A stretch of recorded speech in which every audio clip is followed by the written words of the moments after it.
Mets starting pitching has been very strong of late. In the first game of this series, Mark Clark threw a 4-hit shutout.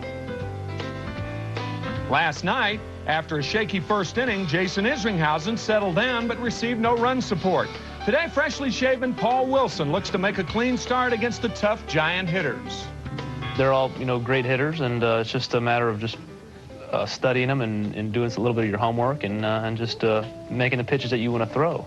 Coming up, the rubber game. New York Mets, San Francisco Giants. Next on 9.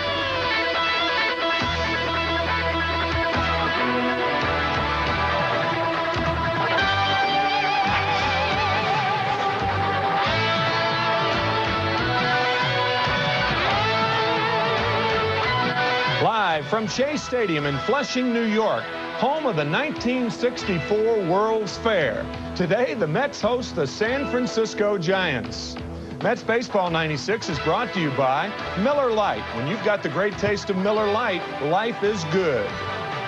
By your New York, New Jersey, Connecticut Nissan dealer. Nissan, it's time to expect more from a car. And by Coca-Cola. Always playing, always Coca-Cola. Rubber game of this 3-game series. Pitching for the Giants this afternoon, Alan Watson. Allen's record 5-4, a 3.88 ERA. And for the Mets, trying to get off the floor, Paul Wilson, 1-5, a 7.13 ERA. On a San Francisco day here at Shea Stadium, cool and windy, it's the New York Mets against San Francisco. The Giants, of course, playing the final game of this 3-game set. I'm Ralph Kiner along with Tim McCarver and Paul Wilson on the mound for the Mets, and he has been an interesting story. Well, it's going to be a very interesting start for Wilson. He's 1-5 on the year, and we thought, just as a source of reference, with the Atlanta Braves acknowledged as having the best pitchers in baseball, especially their starters, to go back and look at their first year. Steve Avery was 3-11. Tommy Glavine, 7-17. Look at Greg Maddux with the Chicago Cubs in 1987. He was 6-14, and John Smoltz, the big right-hander who's won 11 games this year, was 2-7 in his first year. We're certainly not making any excuses for Paul because he realizes how important this game is, but it is interesting to note that some great pitchers in this league had horrible first years. Nobody said it was going to be easy. Right. Alan Watson is on the mound for the San Francisco Giants, and Tim will be back with an interesting story on Alan Watson and his growing up here in New York right after this message from Shell.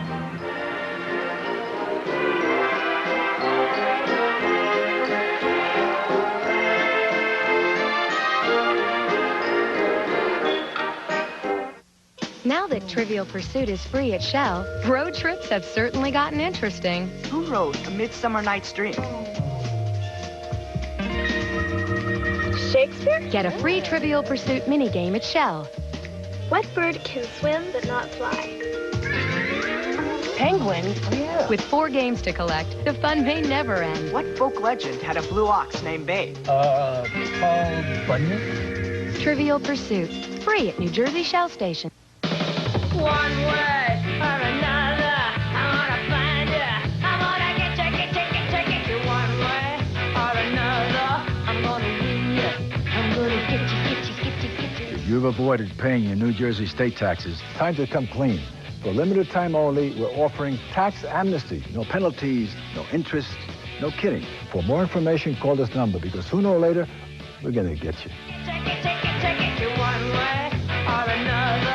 Io c'ho molto tempo di Mona Lisa. Io c'ho molto tempo di Mona Lisa. Pardon, vous me protégez?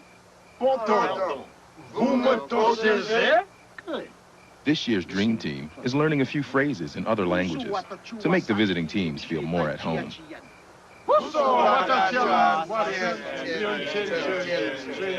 Okay. Sprite salutes their effort. Belle brique. Bell brick. Introducing a very special automobile. Being built in limited numbers doesn't make it special, nor the fact it's available for a limited time. Even adding air conditioning, automatic transmission, and AM/FM stereo isn't that unusual. But when all this describes a Honda Accord at $17,390, Nice. special sounds downright inadequate. Welcome back to Shea Stadium as we await the start of the final game of the Giants and Mets, the rubber game of this three-game series. And you hear us often talking about heroes in uniform with numbers. And our guest today is Father John Savage of Christ the King High School in Middle Village, New York. And today, Alan Watson, the left-handed starter for the Giants, will be wearing number 34 in honor of you, Father. How did this get started? Well, Alan was, I know Alan since he was in the 6th grade. He was a little kid, he was about 4'10". And I coached baseball and basketball and girls softball at Christ the King, and I wore 34. It was a big joke. Everyone wore 34. But when Al got traded this year from the Cardinals to the Giants, he called me and he asked me, he said, what was that number you wore? He said, I want to wear it. Because he just wanted to say thank you. And that's how it came about. He was saying thank you to me and to so many other people who've been part of his life, you know. Well, you must have had a profound effect on his life. I'd like to think it was the whole unit of people who surrounded him, both at Christ the King and where he went to grammar school and things like that. We've been blessed with some really great people who've taken the time. I know Bob Oliva, who was his coach in basketball and baseball, was instrumental in Alan's life and really went out of the way to make him feel good and to elevate his self-image. And still does in a lot of ways. You know, he has a bad day and things like that. He said in the article in the New York Daily News today that he was a bad boy. Would you credit, Father Flanagan said there's no such thing as a bad boy. Do you subscribe to that? No, I agree with Father Flanagan. Alan wasn't a bad boy. Alan just had to get things on track. He didn't do anything that any normal young man wouldn't do. But he was just a special type of kid. You could always see, because of the backing of family, his openness to other people, that there was a lot of possibility there. You've been at Christ the King how long? 23 years. What has changed as far as the young people are concerned there in those 23 years? I think I've seen a kind of mellower kid really develop into, you know, looking to the future and really having a good feeling about what they can do for themselves and for other people. I think it's something good. I don't think we can sell youth short. Youth made for not for pleasure, but for heroism, someone said. Well, Father John Savage with mixed emotions today. Alan Watson starting. The Mets are trying to get on track. And we'll be back for the start of today's game right after this from McDonald's.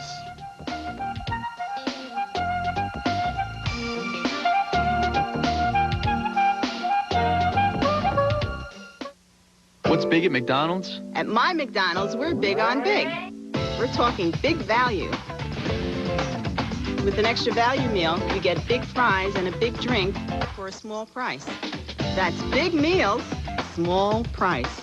Big meals, small price. Hey, value is a big deal at McDonald's. McDonald's is big on lots of things, but most of all, we're big on you. McDonald's, the official break of the Olympic Games. I just got a promotion and a cellular phone, because my little brother got one too. Not that I'm competitive. I got the big calling plan. I got a local plan. My job's more focused. At Bell Atlantic 9X Mobile, cellular service isn't one size fits all. From phone features to calling plans, you get services that fit your life. I also got voicemail. You did? I want that. Bell Atlantic 9X Mobile. There's a lot to think about when you're driving a car. That's why before they designed the i30, Infiniti videotaped the eye movements of test drivers. Then they used these videos to help optimize the placement of controls and instruments, so that when you're driving an i30, the road is what you tend to see the most. It's just one of the many features on the i30 that deserves a closer look. Now, for a limited time, lease the Infiniti i30 with no down payment. My 86 Sweetheart here just got a new exhaust system, the Economizer Plus system from Midas. For example, an Economizer Plus system for an 86 Cavalier is $89.95. Customers in need of additional or other repairs or parts will pay a higher price. The New York Mets take the field in the final game of this three-game set with the San Francisco Giants on a breezy day here in Flushing, New York. San Francisco type day, as a matter of fact. Breezy and cool, and on the mound for the New York Mets is Paul Wilson with a record of 1-5. He is 0-1 against San Francisco, an earned run average of 7.13, and his lifetime record 1-5. What did Father Savage say, Ralph? Youth is not made for pleasure, but for heroism, and the Mets hoping that they get a heroic performance out of Paul Wilson today, and he realizes how difficult his season has been thus far and how important this start is today. And a win here would give him a lot of pleasure, as well as Mets fans, in the overall future of the New York Mets as they try to get back to that 500 mark. The Giants lineup is brought to you by Honda. Leading off for the Giants, Marvin Bernard, the right fielder. Stan Javier, the center fielder, batting second, and Barry Bonds third. Matt Williams, the 4-slot hitter, followed by the ex-Met Mark Carrion. Shortstop Sean Dunston will bat sixth. Second baseman Steve Scarsoni in the 7-hole. Kurt Manwaring is batting eighth, and pitcher Alan Watson batting ninth. And the defense for the Mets, it'll be Bernard Gilkey in left field. He is tied for the league lead in assists. Center fielder Lance Johnson, right fielder Butch Husky. In the infield, Jeff Kent at third, Ray Ordonez at shortstop, Jose Vizcaíno at second base, Tim Bogart playing first base, and the catcher will be Todd Hundley. Tim Bogart playing first base. Rico Brogna has been bothered by some injuries. Bogart against left-hand pitching not doing well, and he has been in a 2-for-18 slump against left-hand pitching, hitting 138. So the right-hand batter, Tim Bogart, will be batting in Bogart's position. Dusty Baker, the manager of the San Francisco Giants, former great player for the National League, and managing for the New York Mets, Dallas Green, and a former pitcher in the major leagues. Dallas Green at one time pitching for the New York Mets. The umpires in this ball game, Greg Bonet will call the balls and strikes. Frank Pulley, the umpire at first base. Bob Davison, the umpire at second. Larry Poncino, the umpire at third. And we're about to get underway here at Shea. Mets will be playing the Dodgers in the next series, playing Friday, Saturday, and Sunday against the LA Dodgers. The Giants, with a record of 26-24 in third place, 5.5 games back of the San Diego Padres. And the first pitch, strike one, as the leadoff batter, Marvin Bernard, will take it underway. Bernard, 309 for the year. And this ball hit hard to third. Kent with a good stop, a good throw, and a good out. Fine play by Jeff Kent. Made that much more difficult because of his original positioning. Third baseman has to respect the fact that a left-hander can run like Bernard. For that reason, Kent was playing shallow. Made this play much tougher. Fine play by Kent to open the ball game. So one away, and Stan Javier will be the batter. Stan hitting .252, 4 for 8 in this series, 1 home run, 7 runs batted in on the season. And his father played with Tim McCarver with the St. Louis Cardinals. The first pitch, a called strike. Pulley and Javier was as good as they come in making the double play. Bill Mazeroski and Javier really set the standards in the 60s for making double plays. And that 1964 team, a World Series contestant. 1967, also a World Series contestant, with his dad playing at second base. As a matter of fact, Hooley did not play in the 1964 series. He had a rib cage pull, and Dal Maxwell played second base. But he was very prominent in the 67 series when the Cardinals beat the Red Sox in 7 games. And Stan Javier, named after Stan Musial, a teammate of his dad's. And there's the first hit of the ball game as Javier singles to left field. He's now 5 for 9 in this series. The minute you mentioned Stan Musial, a line drive is hit. Funny, huh? Funny how that works. So a runner at first base, and Barry Bonds, the batter. Barry hitting .280 in the year, 17 home runs, 48 runs batted in. He's tied for third in home runs in the National League, and is number 3 in runs batted in. Barry Bonds and his father on the bench with the San Francisco Giants, and a former Giant player. So 2 father-son combinations in the lineup for San Francisco. The first pitch, a called strike. Wilson on the mound, and he throws to first base. Bonds 8th in slugging in the National League. He's 4th in base on balls and 3rd in runs scored. 3-time MVP in the National League. And he grounds it to third. Great play by Bogart. The throw in time at second, and not in time at first for the double play. But a fine play by Tim Bogart, first base, to start it. Fine play on both ends. Ray Ordonez getting rid of the ball after this super play by Bogar. And watch Ordonez with that quick release. Ordonez getting down very low, making sure Javier gets down. Boy, did he do that. Yeah, watch Javier get down because Ordonez throws from down there. Oh, it looked like they got him at first base. It was close, too. yeah. It was very, very close. And now Bonds a threat to steal the runner at first base with Matt Williams up. Williams at .314 for the year, 12 home runs, 44 runs batted in. He's 7th in runs batted in.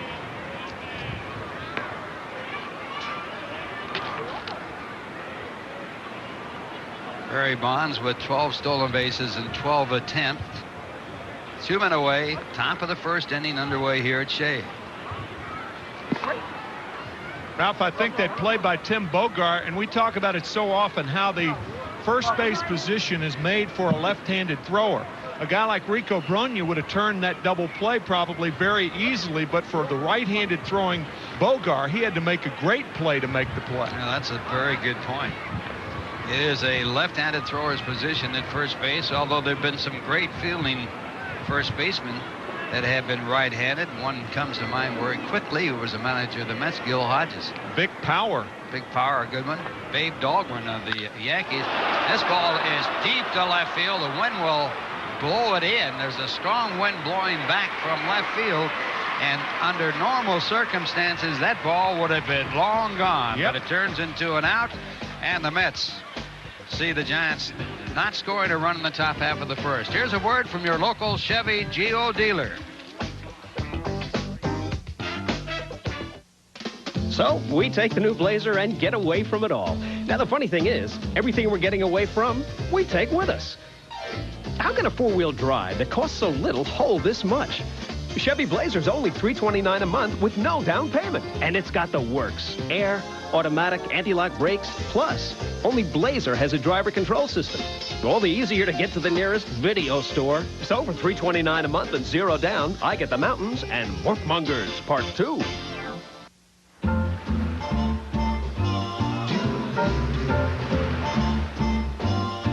Somewhere beyond the sea, somewhere waiting for me. Your turn, man. When you've got the great taste of an ice cold Miller Lite, life is good. I think she digs you. Really? No. Beyond the sea.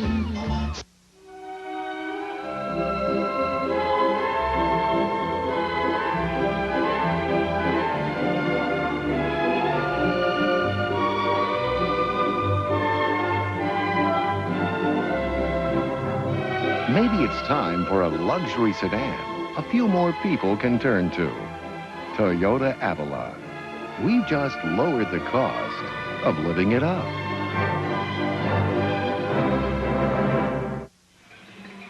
Bottom half of the first, the Mets coming up, and they'll be batting against Alan Watson with a record of 5-4. He pitched a 1-0 shutout against the Mets when the Mets were in San Francisco. And he is 3-2 lifetime against the Mets. Quickly, the Mets lineup brought to you by your Tri-State Quality Ford dealer. He's been red hot. Lance Johnson, the center fielder, leading it off. Jose Vizcaíno, the second baseman, hitting second, followed by Bernard Gilkey in left. And the first pitch of the ball game by Watson, fouled off, strike one. Jeff Kent batting fourth. Todd Hundley, the catcher, hitting fifth, followed by Butch Husky and Tim Bogart. In the 8-hole, Ray Ordonez, the most prolific 8-hole hitter in the National League, and Paul Wilson. I think Paul Wilson today wants 3 or 4 at-bats. He doesn't care what he does. He just wants some at-bats. One strike to count to Lance Johnson, hitting .317, 1 home run, 19 runs batted in, and he pulls this one foul, strike 2. The defense for the Giants, Barry Bonds in left, Stan Javier in center, and Marvin Bernard will be in right. Matt Williams at third, Sean Dunston at short. Steve Sarsoni is the second baseman. Mark Carrion is at first base, and Kurt Manwaring the catcher. 2-strike pitch, and the fastball straightens him up. 1 ball, 2 strikes. Johnson leading the National League in 3 base hits. Barry Bonds in left field is playing a deep third base. He's very shallow, right near the line. And the fastball fouled away, so the count will stay. Look at that. Actually, Tim, I don't understand why he's that close to the line. He always plays close to the line with left-handed batters. I mean, he's got the kind of speed to cover up the fair territory with no ball being able to drop in. That's a good point, because if he were over about 5 feet, he's a left-handed thrower, and that glove's on the right hand. But how can anybody tell Barry Bonds about playing left field? Jim Leland calls him the best left fielder ever, and he might just be. Well, he's a good one. Joe Rudy comes to mind when you talk about outstanding left fielders that played for Oakland. Now, this is his normal position for Jose Vizcaíno, so he's playing about 10 yards near the foul line for Lance Johnson. Vizcaíno hitting .329. He's 8th in the National League in hitting with that .329 average. 1 home run, 11 runs batted in. And the fastball by Watson, a called strike.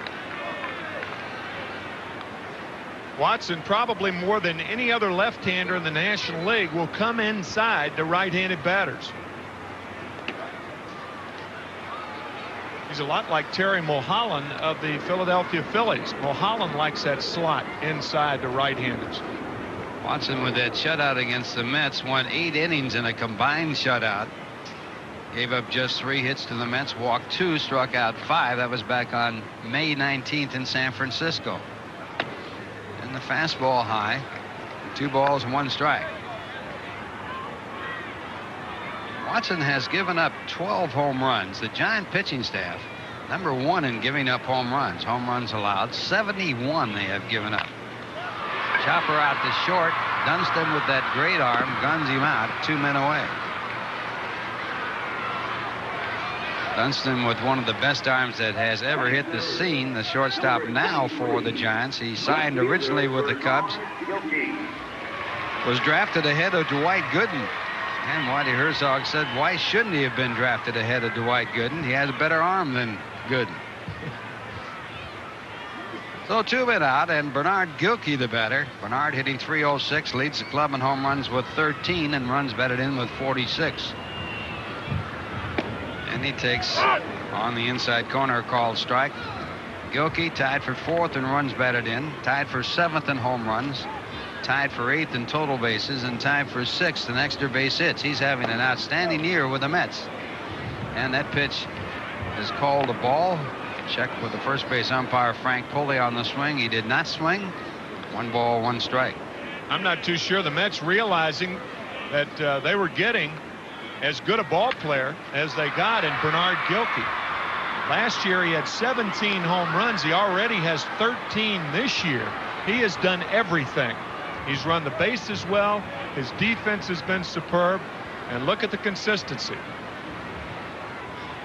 That is very important to a ball club, to have a consistent type hitter. And that one a called strike. So a 1-2-3 inning for Watson, 2 strikeouts, and the score at the end of 1.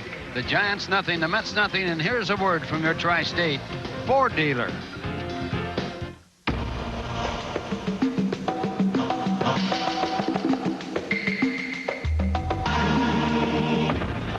$199 a month for 24 months with $19.25 down.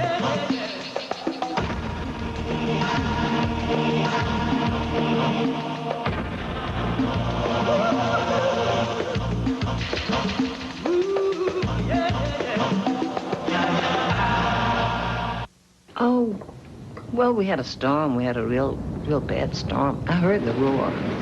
Beating on the window. The wind was blowing. I was oh, that was scary. It's a little frightening to be without a telephone. I went over to Emma's. That's my next door neighbor. Called 9X. They had that phone working again in short order. I need to get a picture of Emma.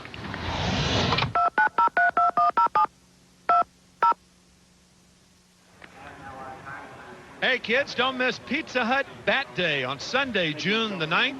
All fans 14 and under attending the 140 Mets-Marlins game will receive a regulation Little League bat, courtesy of Pizza Hut. Well, what a nice gift that is. Plus, kids can run the bases after the game. So we want to see all the young fans on Sunday, June the 9th, on Pizza Hut Bat Day. For tickets, call 718-507-TIXX during business hours, or you can stop by the Mets clubhouse shops. We're going to the top of the second inning. Barry Bonds, one of the great players in the game today, and the son of Bobby Bonds, and he grew up with the era of the Willie Mays San Francisco Giants. Interesting comments in the Post this morning.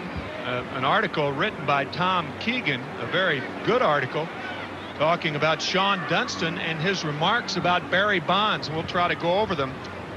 Don't often see as candid remarks from one teammate by another. And the batter is Mark Carrion, the former Mets player, and he swings at the curveball and misses strike one. Carrion hitting .261, 7 home runs, 34 runs batted in. Last year, as a regular player coming into his own, he always has said that he wanted to be a regular ball player, playing in most of the ball games. He had been used mainly as a fill-in and a pinch hitter, and an outstanding pinch hitter. 2 balls, 1 strike to Mark Carrion. His dad also played in the major leagues, a catcher. And this one popped up.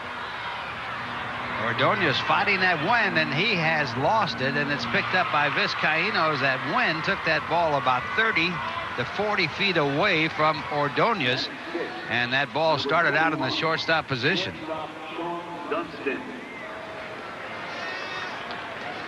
This ball went up. Ray is shouting his number. He said, "Oh, Jose, you take it." Oh, Jose, oh. Where are you? Help.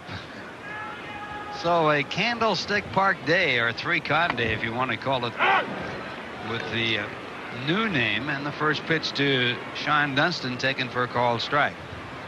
Dunston hitting .281, 1 home run, 7 runs batted in, and he fouls off the fastball. Ralph, we talked about that article by Tom Keegan in the Post today. John Dunston, when asked about Barry Bonds, said this: Andre Dawson, Mark Grace, Matt Williams, I wouldn't put Barry in their class. To me, those guys are better people than they are players. I wouldn't say that about Barry. There is more to being a baseball player than playing baseball. You have to be a gentleman, too. Andre, Grace, Matt Williams, those guys are gentlemen. Those guys are the players I would want my children to grow up to be like. Those guys are always the first ones to take a rookie out to dinner to laugh with him and tell a joke. Regardless of what you think about Barry Bonds, to hear a teammate say such candid things about another teammate when they're detrimental is very, very, very unusual. There's no doubt about that, except that it's very true. And the breaking ball outside, as we look at Steve Sarsoni, after Dunston was out on the swinging strike. Sarsoni hitting .231, 2 home runs, 10 runs batted in, filling in for Robbie Thompson, who has a stiff neck and not in the starting lineup today. Sarsoni, a fine fill-in player. And he has struck out on a good fastball. So a 1-2-3 inning for Paul Wilson with 2 strikeouts, his first 2 in the game. And the score after 1.5, the Giants nothing, the Mets nothing. Now here's a word from Nobody Beats the Wiz. Memorial Day is coming. Here's something to remember. What do you want? All the home entertainment items you've been wanting are now on sale at Nobody Beats the Wiz. What do you need? 5 to 50% off selected items in every department throughout the store. That's easy to remember. What are you gonna do? Remember what you want and get to Nobody Beats the Wiz for the Memorial Day sale. What are you waiting for? This Memorial Day, remember, Nobody Beats the Wiz.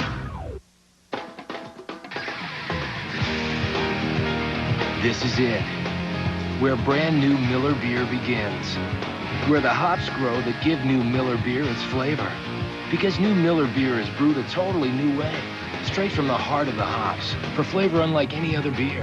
Big flavor that goes down easy. We think so much of this new beer, we're just calling it who we are. Miller. Brand new Miller beer. Reach for what's out there.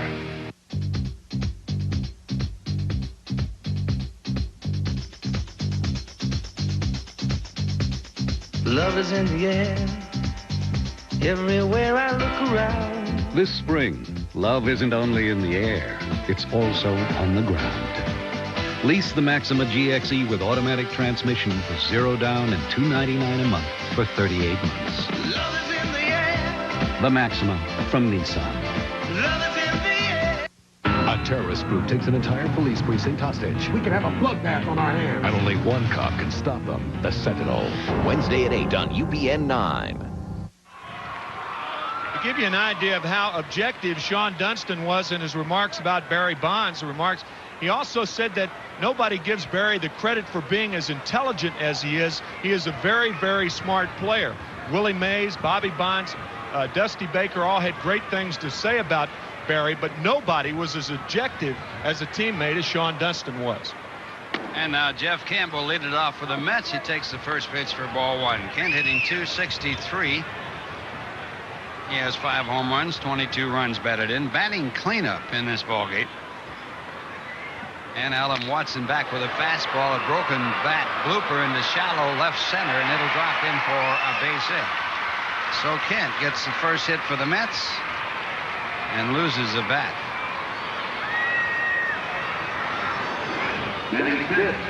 Number 9. A lot of planes that have unfortunately gone down in the Bermuda Triangle, and this is yet another airborne object that has gone down in that triangle among the shortstop, left fielder, and center fielder. And that is a good call, because that's exactly what it was, as the Mets get their first base runner, and it brings up Todd Hundley. Todd at .252 now, 12 home runs, 33 runs batted in. And batting from the right-hand side as a right-hand batter, he's hitting .243. Kent draws a throw at first base. He's had 2 stolen bases in 3 attempts. No score in the game.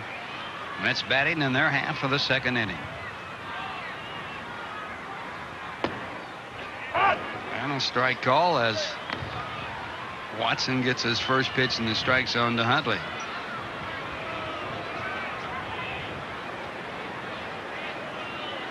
Watson with a lifetime record of 24-25. Last year, 7-9 for the St. Louis Cardinals. Chopped out to short, should be a double play, and it is. Dunston to Sarsoni and on to Mark Carrion for the double play that erases the base runner.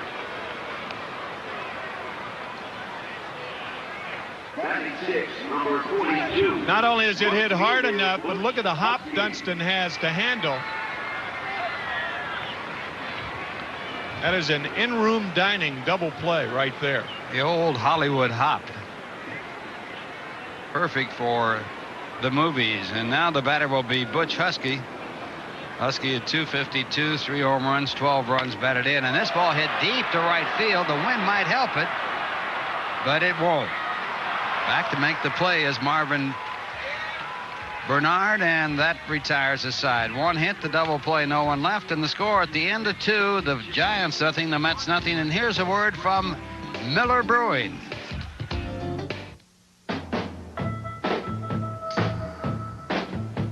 You're making the move, finding your own place. Some things work, some don't. When you find what you want, you'll know it. Got that now in a brand new beer from Miller. New Miller is brewed a whole new way, from the heart of the hops, for flavor unlike any other beer. Big flavor that goes down easy. Brand new Miller beer. Reach for what's out there. You've come to Broadway, where every doorway leads to another drama or comedy. Tonight's tickets put you just rows away from a star you've seen only on a screen. Tomorrow, a cast of 60 will bring to life the songs you've hummed since childhood. There's magic on every Broadway stage. For your destination Broadway vacation, call 1-800-I-LOVE-NY. It's Mazda Jump on Summer. 0 down leases. Ends June 3rd. On Protege 0 and 189. B2300 SE5 0 and 199. 626 0 and 209. Jump on it. Zero Down ends June 3rd. Top of the third inning, the scoreless ball game. Each side with a base hit, and each side bidding for a home run, but the wind here at Shea Stadium taking two home runs away. Look at the wind on that flag in center field. Matt Williams with the man on hit one to left field that without that wind blowing in would have been gone, and Butch Husky hits this one. Good extension, and he is so strong the other way, and Butch very surprised that this ball didn't go out of the ballpark. And now back to the Giants and Kurt Manwaring, and the first pitch a breaking ball for a called strike. Manwaring hitting .219, no home runs, 3 runs batted in. He's off the disabled list. Earlier this year, he had a broken hand in the ball game. It was broken in the third inning, and he caught the rest of the ball game with a broken hand, and then went out of the ballpark and went on the DL. Just amazing that a ball player could catch with a broken hand. Giving him no problems now. I asked him about it before the game. Doug Drabeck of the Astros came inside with a fastball. And it's strike 3 in a row now for Paul Wilson. Kurt brought up an interesting point. He said that you work so hard during the offseason to get yourself in shape for another campaign. Then in spring training, you work hard, and a week into the season, something you can do nothing about. And that's that inside fastball that came in and bit him on the left hand and broke it. He was out for 6 weeks. And now the batter will be Alan Watson, an outstanding hitting pitcher. He is 6 for 25 this year, hitting .240. Last year, he hit .417 with 4 two-base hits and had 15 base hits and 5 runs batted in. Lifetime average of .259, and he pops it up, and the wind will have an effect on this one. Gilkey hauls it in for the second out, and 2 men away. So a scoreless ball game, 2 men out in the top of the third, and we go back to the top of the batting order. Marvin Bernard will be batting for the second time. He was out on a fine play by Jeff Kent his first time up.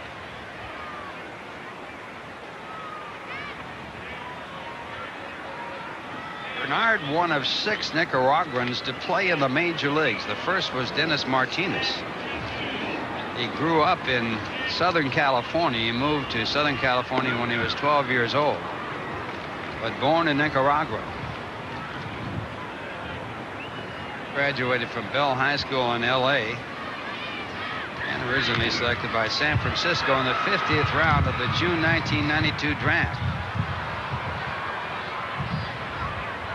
Of the 6 Nicaraguans to play in the major leagues, only 2 have been regular players. The other 4 pitchers, and of course Dennis Martinez, an outstanding pitcher, is still pitching for Cleveland this year. And the count now 2-1 to Bernard, who is 5'7". 2-2.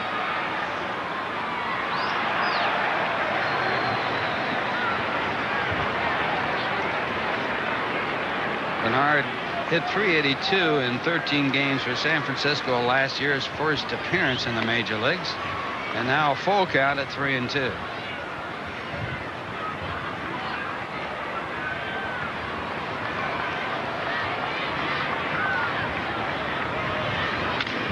And a fly ball to left field, chasing Gilkey back to the warning track, and it is over Gilkey's head. He was playing a shallow left field, and rightfully so, with the wind blowing in. And Bernard with a double.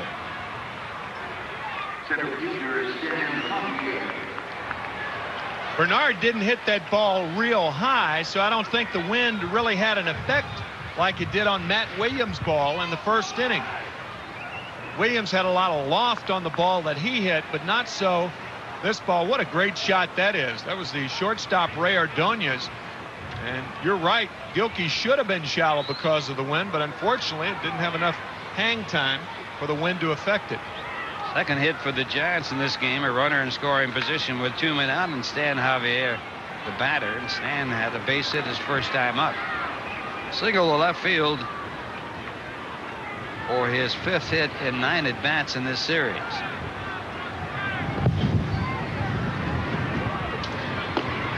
And the first pitch by Wilson, ball 1. Javier has played for 7 major league organizations, Oakland 3 different times, and he's been granted his free agency 3 different times. So he has moved around as he fouls off that pitch. 1 ball and 1 strike. Oh boy, Todd Hundley looked like he got one off the left forearm or left hand.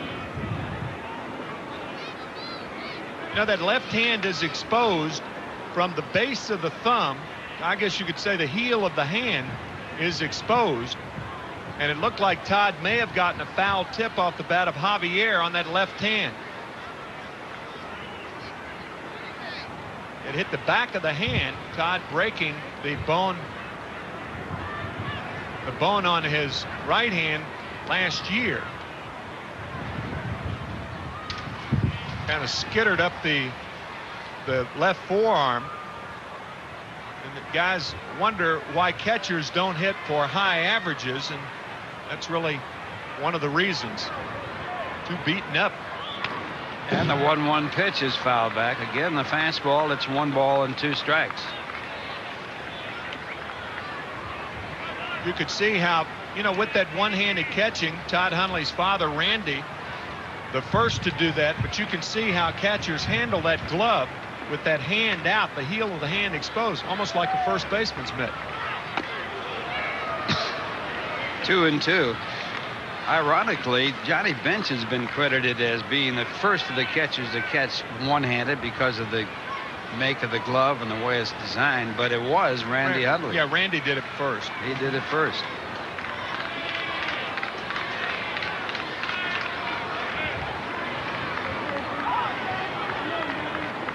Two and two the count to Javier. No score in the ball game. We're in the top of the 3rd inning. The on-deck batter, Barry Bonds.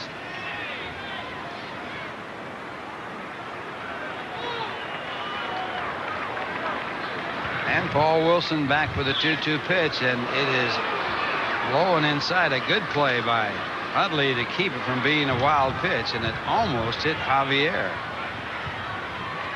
Javier really had to jump rope to get out of the way of this fastball from Wilson. Nice play by Todd Hundley. Well, the technique that Hundley uses here is outstanding.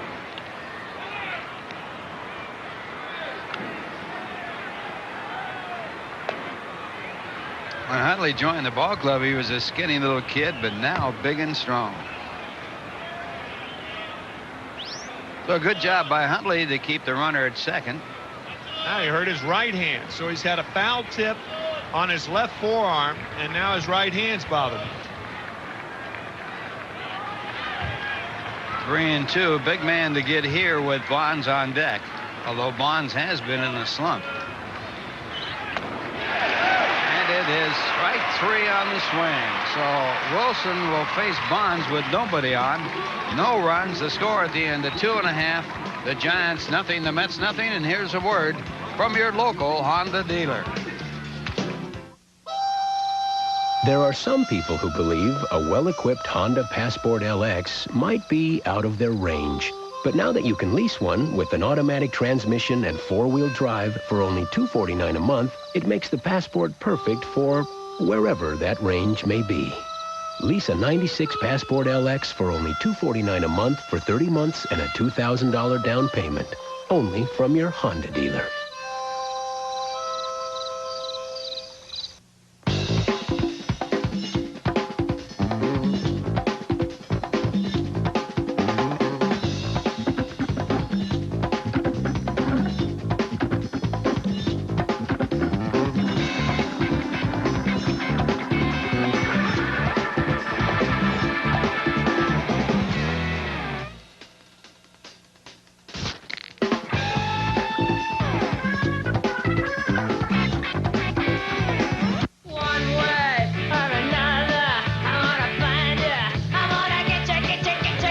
The New Jersey state tax amnesty ends in just 2 days. Fans, get ready for 2 Unlimited night at Shea. On Friday, June the 7th, you'll see 2 Unlimited in a special pregame musical performance brought to you by KTU FM and Nobody Beats the Wiz. Fans 15 and over will receive a limited edition cassette featuring songs from their latest CD, Hits Unlimited. And there will be special music giveaways all night long. For tickets, call 718-507-TIXX or stop by the Mets clubhouse shops. Tough inning for Todd Hundley. First, the foul ball off the bat of Stan Javier got him in the left elbow. And now as we go to the bottom half of the third and the first pitch to Tim Bogar, fouled off, strike one. And then trying to block the ball in the dirt, not only trying, but doing it. Fastball in the dirt, and he hurt his right hand. Kind of a farewell to arms inning for Todd Hundley. Well, he really took it on the body in that one. And the one strike pitch to Bogar hit him 1-11. Did he swing? And he did, so it's strike two. Bogar, no home runs, no runs batted in. Playing first base for the Mets today with a left-hander in the mound and Bronya in a slump. Bronya with only 4 hits this year off left-hand pitching. No home runs and 3 runs batted in, so he's being rested today as Alan Watson misses with a fastball, 1 ball and 2 strikes. No score in the game, bottom half of the third inning. On a windy day, and a ground ball to third. Matt Williams, a Gold Glove third baseman, has it 1 away. Ralph, I talked to Rico Bronya before the game, and he will be getting another cortisone shot in his right shoulder. He had a cortisone shot about 5 days ago. It was into the bursa sac, but this one will be in the joint, and everybody knows, connected with baseball, how pleasant a feeling that is. Man. And the batter coming up for the Mets, Ray Ordonez, hitting .319 with no home runs, 10 runs batted in. And Ray goes after the first pitch and chops it out to third again. Matt Williams, and again the out at first base. Ordonez, one of the top rookies in baseball, most hits and highest batting average of any rookie this year. And there's a book that's just coming out, a biography of Hannes Wagner, who was considered to be the greatest shortstop that ever played. And we'd like to mention this book in case you'd be interested. Dennis De Valeria and Jeannie De Valeria combining to write this book on Hannes Wagner. And I have been able to read it, and it's been an outstanding book on a great ball player. Fly ball to right by Paul Wilson, and the Mets go quietly 1-2-3 in their half of the third. So after 3, no score, and here's a word from Miller Brewing.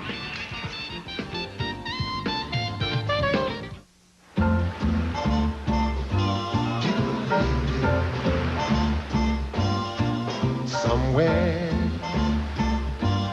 beyond the sea, somewhere waiting for me. Your turn, man. When you've got the great taste of an ice cold Miller Lite, life is good. I think she digs you. Really? No. Beyond the sea. Seems like whatever you do, you're charged for how much you use things. How long? How often? That's why 9X invented unlimited calling. No more watching the clock or waiting to call. With 9X, make any local or regional call without restrictions, unlike other calling plans. So make 1 million calls and never worry about the charges, because they're the same every month. Want to stop the meter? Call 9X. Will it go round in circles? Will it fly high like a bird up in the sky? Will it go round in circles? As winter turns into spring, this could be turning into your driveway. Lease the Ultima GXE with automatic transmission for $0 down and $239 a month for 39 months. Will it go round in circles? The Ultima from Nissan. Robert Urich is back with a vengeance as Lazarus Man, Sunday nights at 11. To continue that thought about the Hannes Wagner biography, it's put out by Henry Holden Company. And this is what Bob Bragg, Hall of Fame baseball writer, had to say. A pair of writer researchers have made old harness come alive in their detailed presentation of the player who might have been baseball's best ever. A salute to the journalistic double play of Dennis and Jeannie Del Valeria, who have touched all the bases like the famed Flying Dutchman Wagner. And now for the play-by-play, Tim McCarver. Barry Bonds swings and misses at a changeup. 0-1 to Barry. On a fine play by Tim Bogar, he hit into a fielder's choice his first at bat. Giants 3-2 against the Mets, with Barry Bonds only 2 for 19 against New York this year. Inside and low, 2 balls and a strike to Barry Bonds. No score here in the 4th inning.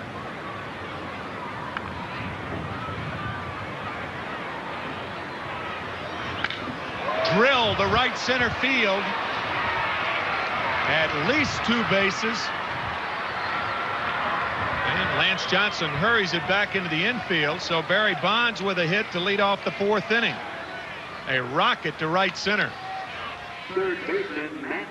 Don't see many better swings than this. Probably never. Chokes up in the bat. He has that short stroke, and he can just drill that ball. That was a line shot to right center field. And this is the pitch. Fastball right in his wheelhouse. He's got a big wheelhouse, too. And he's at second base with nobody out, and Matt Williams the batter.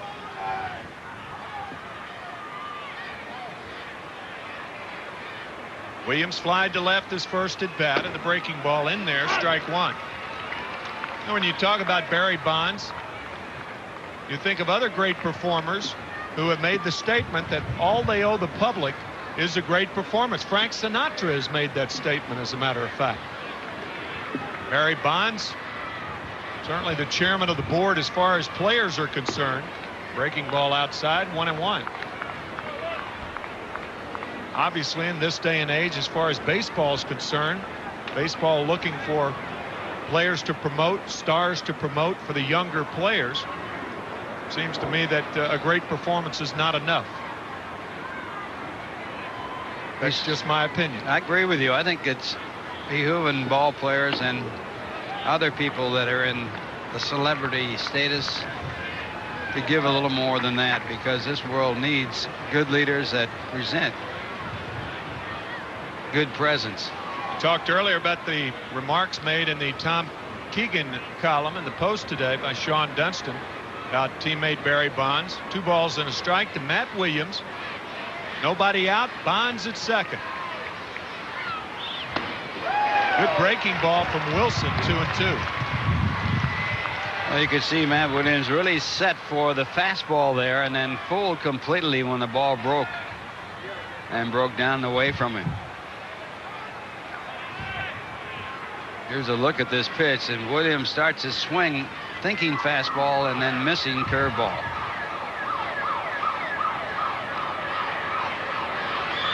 Got him with another one. 2 breaking balls gets Matt Williams. 1 out here in the 4th. I think 5 strikeouts now for Wilson. One thing, Tim, that pitchers have to learn, even though they have had great success before getting to the major leagues, that you cannot throw fastballs by good hitters in the major leagues. You got to have other things. And here's the 2-1 pitch, and then right back with the same pitch, and again fooled. Check swing by Carry On. Wilson throws him out as Bonds moves to third. 2 outs.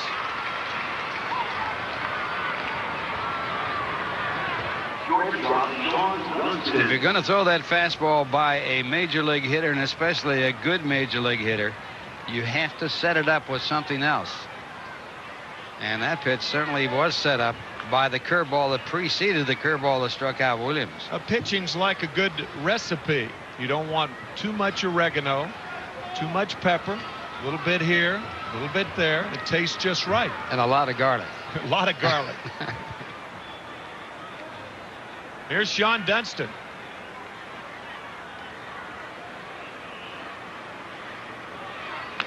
Breaking ball, foul back. That was a hittable pitch. Dunston, a strikeout victim his first time up.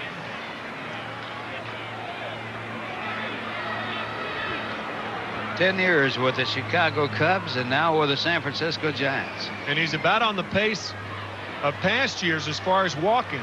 He's been up 96 times. He has walked once. Fouls this one back, 0-2. So you can go out of the strike zone with Sean Dunston 4 times and try to get him out. It's 0-2. Number 1 draft choice in the nation, the same year that Doc Gooden was drafted number 5 by the New York Mets. Mets said that they would have drafted Dunston if they had had the number 1 selection. The Cubs had it that year. Breaking ball and a mistake by Paul Wilson. He got away with it. You got to go out of the strike zone when you're in a situation like this. This is a hittable fastball right here. Make it a slider. Hittable slider. Ball was up and very hittable.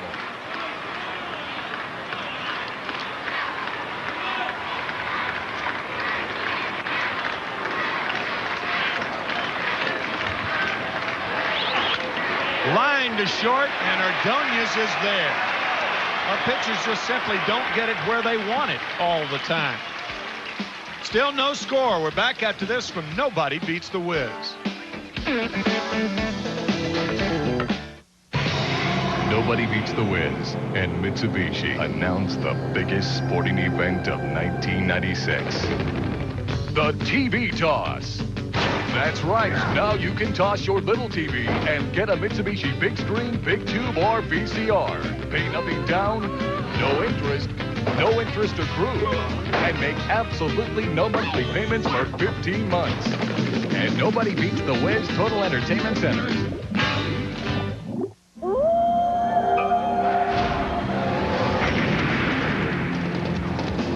With its available 183 horsepower engine, the all-new 4Runner is so rugged it can take you far from civilization. Which is ironic when you consider that with its immense, well-appointed interior. Civilization is never all that far away. The all-new 4Runner from Toyota. What's big at McDonald's? At my McDonald's, we're big on big. We're talking big value. With an extra value meal, you get big fries and a big drink for a small price. That's big meals, small price. Big meals, small price. Hey, value is a big deal at McDonald's. McDonald's is big on lots of things, but most of all, we're big on you. McDonald's, the official break of the Olympic Games. No score. Bottom of the 4th inning. This game is brought to you by Nobody Beats the Wiz Total Home Entertainment Centers. And by your Tri-State Toyota dealer. I love what you do for me. Toyota. Tim McCarver and Ralph Kiner on a cool, sun-shining afternoon. High of about 70 degrees. You wouldn't know it in the shade, however. A windy day. Alan Watson has pitched 11 straight scoreless innings against the Mets this year. He had 8 innings of shutout work at Candlestick. The Mets lost that game 1-0 with a save by Rod Beck. And Lance Johnson leads it off, trying to do something about that, and he takes ball 1. See that number 34, if you didn't catch our pregame conversation with Father John Savage of Christ the King High School, Middle Village, New York. Johnson taps towards short. Dunston, easy play with that arm, 1 out. We failed to mention that Father Savage is undergoing chemotherapy. He has cancer. We believe it is in remission. And Alan Watson, he was such a strong figure in Alan's life growing up, going to Christ the King High School, that he is wearing his number 34 all season long. Jose Vizcaino with 1 out and nobody on. What Middle Village, we understand, is about 15 minutes from Shea Stadium in Queens. So Alan Watson growing up in the shadows of Shea Stadium. His favorite player was Guidry. Ron Guidry, that brilliant year, 25-3 in 1978 for the Yankees. 0-1 to Jose Vizcaino. No score here in the 4th. Outside, ball 1.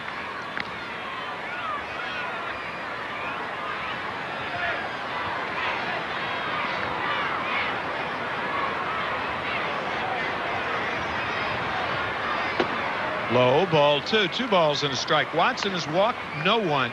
He has struck out 2, and the Mets have 1 hit.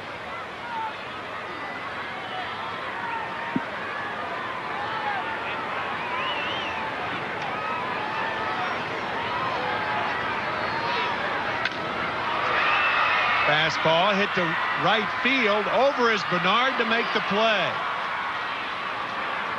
Well, Marvin Bernard, positioning Vizcaíno perfectly, makes the catch in foul territory. And Bernard Gilkey coming up. The interesting thing about Watson is that he only played baseball his senior year in high school, and he was named New York City Player of the Year that year. He played guard on a nationally ranked high school basketball team that year.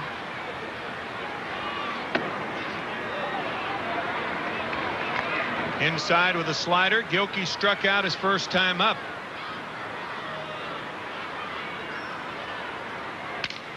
He's jammed. A little looper right field base hit. So the Mets have 2 hits. One, a broken bat hit by Jeff Kent, and now a broken bat hit by Bernard Gilkey. So they'll eventually get to Watson if their bats hold out.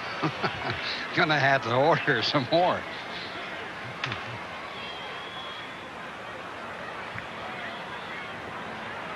Watson originally selected by St. Louis in the first round of the June 1991 draft, 21st in the nation. He was an outstanding hitter.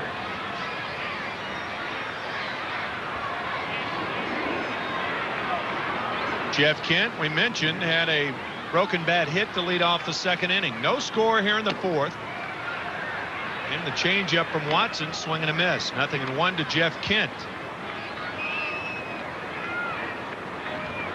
Jeff Kent joined the Mets in 1992, late August, and he was traded with Ryan Thompson for David Cone. Mets decided they couldn't sign Cone. That's why the trade was made. And that also cleared the way that year for Ed Sprague to be a hero in the World Series when the Toronto Blue Jays played the Atlanta Braves. Also, David Cone, with the hired gunslinger reputation, had started that year in Toronto.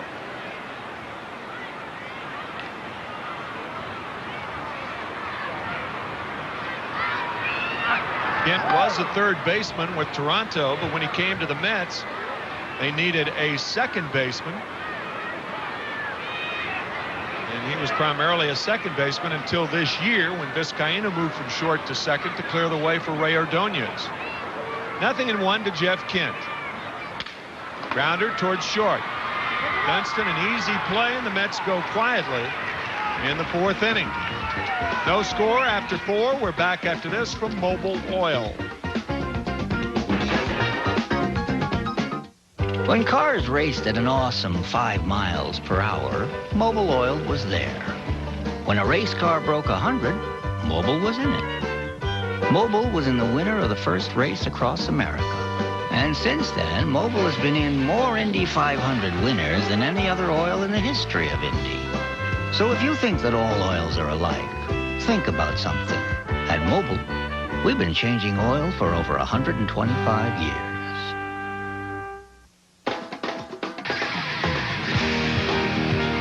This is it, where brand new Miller beer begins. Where the hops grow that give new Miller beer its flavor. Because new Miller beer is brewed a totally new way, straight from the heart of the hops, for flavor unlike any other beer. Big flavor that goes down easy. We think so much of this new beer, we're just calling it who we are. Miller. Brand new Miller beer. Reach for what's out there. Why are more people choosing Chevy Lumina? You're getting a stylish car, you're getting a safe car, you're getting a good value. I put my foot on the gas and wham, it took off. The Chevy Lumina was very sleek and stylish and contemporary looking. Chevy Lumina is $1,450 less than Ford Taurus. When you look at the Taurus, straight on, it looks like a happy face. The Chevy Lumina. I love it. I love the way it looks. Right now, lease Chevy Lumina for just $239 a month, $1,150 down, or get 4.8% financing. I'm proud of it. It's a nice car. No score, Giants and Mets. Mets have won 2 out of 3 games. They beat San Diego on Sunday 1-0. Mark Clark with a great performance on Tuesday night. 7 innings of shutout ball. Doug Henry got the save in that game, and then the Mets losing 4-2 last night. So I guess on the good side of the ledger, the Mets have scored 7 runs in 3 games and won 2 of them. They haven't scored here, nor have the Giants, and Steve Scarsoni, the second baseman, will lead it off for San Francisco.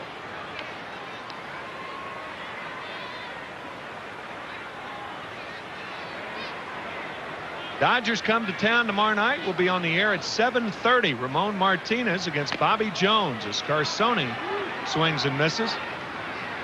Tom Candiotti against Pete Harnisch on Saturday. And then we're on the air again on Sunday at 1:30. Ismael Valdez against Mark Clark. 0-2 to Scarsoni.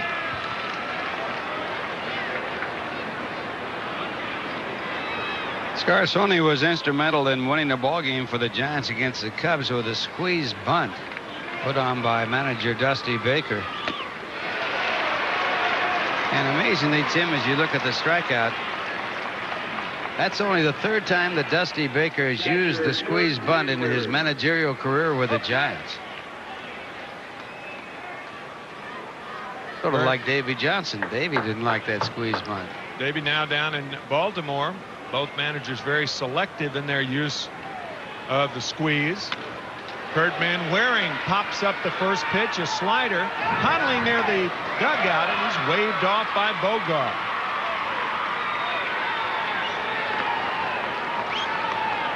Two outs here in the 5th. Pitcher Alan Watson. Last 3 starts, 11 base on balls, but none in this game. And he's got 6 strikeouts already in this ball game. Statistics can not tell the whole story, but often if you look at a pitcher's walk and strikeout ratio, it does tell a story, and Wilson's no different. He came into this game walking 32 and striking out 40. It's slightly less than 1-to-1, and that is a bad sign. But today, as you pointed out, Ralph, 6 strikeouts and no walks. 0-2 now to the pitcher, Alan Watson. His background with just 2 years in the minor leagues did not show any wildness, and of course in college was outstanding and had outstanding command. But the pressure is different in the major leagues, and you got hitters up there that can take advantage of your mistakes. Breaking ball outside, 2-2 now to Watson. You think you have to do something differently because of major league hitters, when in effect they want you to do exactly what you've been doing. And he continues in the 5th inning with that formula. 6 in a row now, retired by Wilson. We go to the bottom of the 5th right after this from your Tri-State Toyota dealer.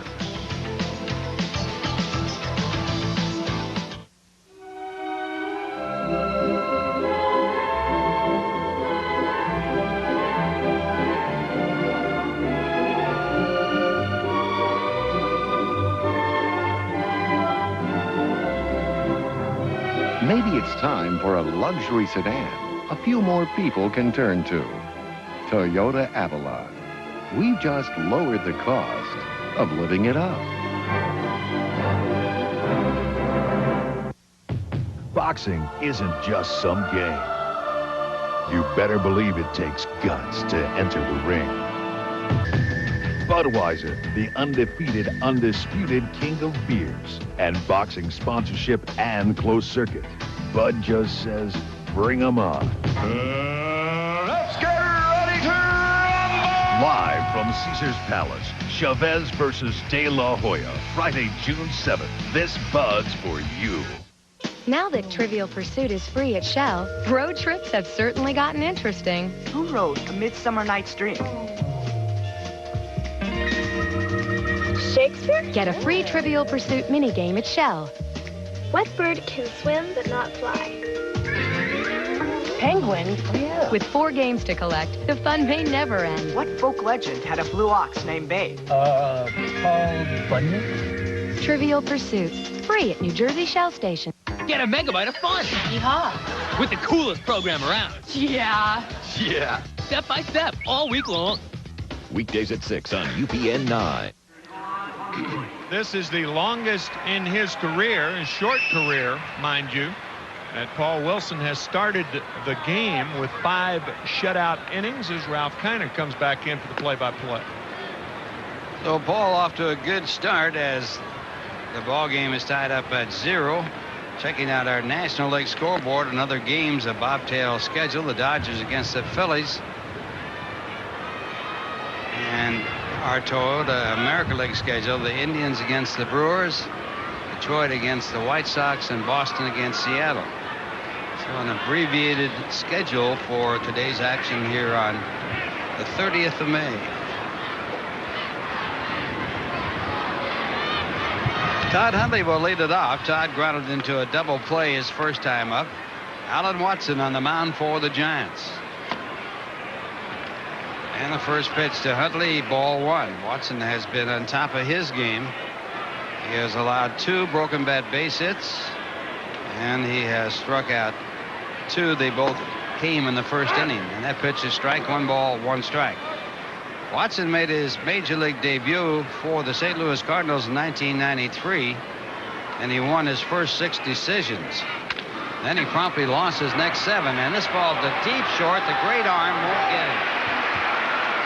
Ball just by Williams, fielded by Dunston back in the outfield grass, and Dunston to show off that cannon, but even though he fired it, it didn't get there in time. Right fielder. He didn't have a chance to get set. Going away from first base, tries to plan and throw. He does as well as he can. But Hundley with a rare infield base hit. If Williams can't come up with this ball, almost anybody's going to have a hit, and Hundley did. So the Mets get their leadoff batter on for the first time. They did that back in the second, but a double play erased the runner. And now Butch Husky the batter. Husky flat out to deep right his first time up, takes the curve for ball 1. 6th game between the Giants and Mets. The Giants have won 3, the Mets have won 2.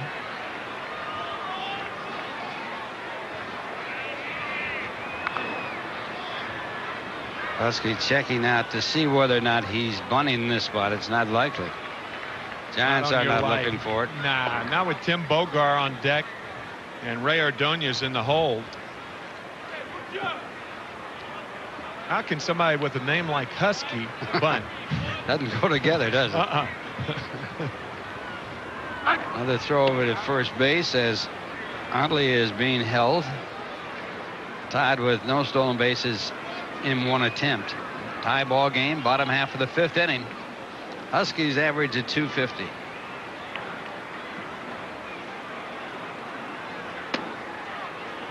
And that's ball 2. 2 balls, no strikes.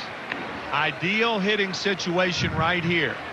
Look for the ball in your spot, and if you get it, drill it. If not, even if it's a strike, take it. That'll be your pitch. The secret to hitting with the count in your favor. You pick the pitch. If you don't get it, take it.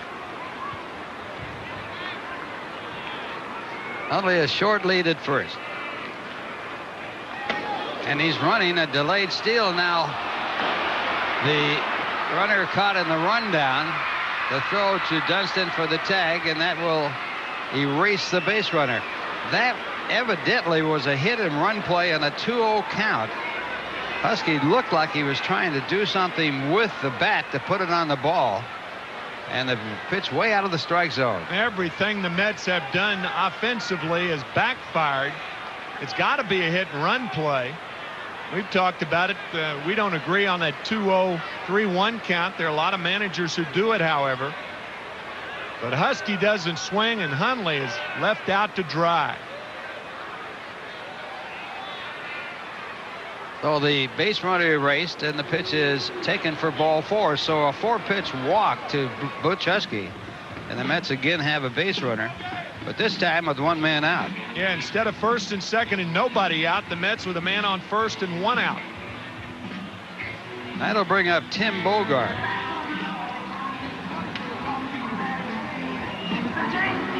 Well, the luck of baseball is certainly a big part of the game, and with the count 2 balls and no strikes, the Mets figuring that Watson, who had not walked a batter, would be around the strike zone. As it turned out, the 2-0 pitch was way high and inside, and with the hit and run on, Husky couldn't defend himself. or the runner on base, and Utley was out caught stealing. Throw to first base, and Husky, surprised by the throw over there, scrambles back. Bogart grounded out to third his first time up. Scoreless ball game, each side with 3 hits. A real pitcher's duel going on here at Shea. And Bogart takes for ball 1. 5 in a row out of the strike zone by Watson.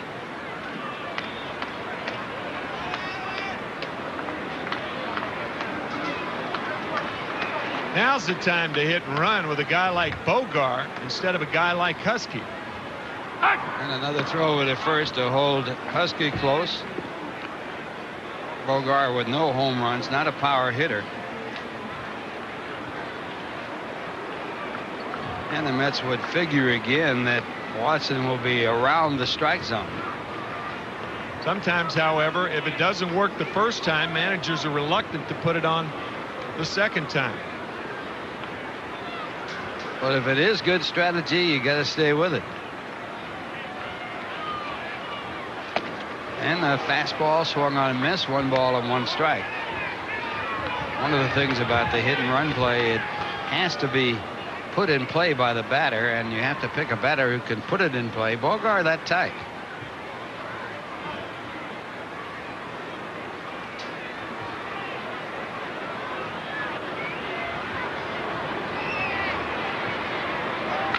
Grounded in the hole. Dunston will backhand it, go to second base, and not in time. And on the fielder's choice, the Mets have runners at first and second, and that probably will be a base hit.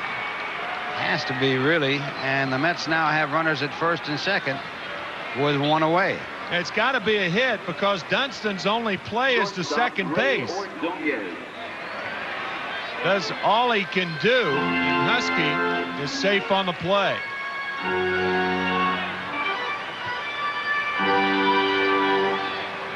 So the Mets get their 4th hit as Husky beats the play at second base, and that'll bring up Ray Ordonez. Ray grounded out to third his first time up. Hitting at .317. Butch Husky will have to try to get a good jump at second base, and in order to do that, you have to take a chance. Because in order to score, if Ordonez hits one to an outfielder and he hits it hard, they're going to have a play at Husky at home plate.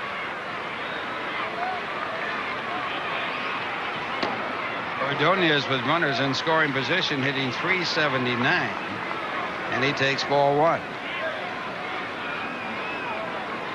He's had 11 hits and driven in 9 of his 10 runs with runners in scoring position. Mets trying to break a scoreless tie here at Shea Stadium. And it's popped up, an infield fly. The batter's automatically out. Runners can advance at their own risk, and the catch is made by Dunston at short. So the Mets still with runners at first and second, now with 2 men out, and the batter will be Paul Wilson, who is 2 for 21 in his major league career. He has driven in 2 runs.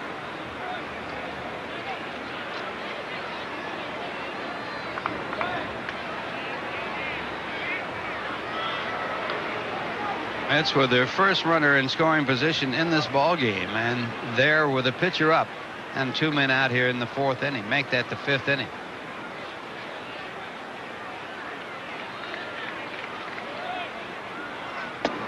And strike 1. Wilson a chance to help his own cause, but a tough chance and a tough duty here with Watson on the mound, and he has been tough on the Mets. Strike 2.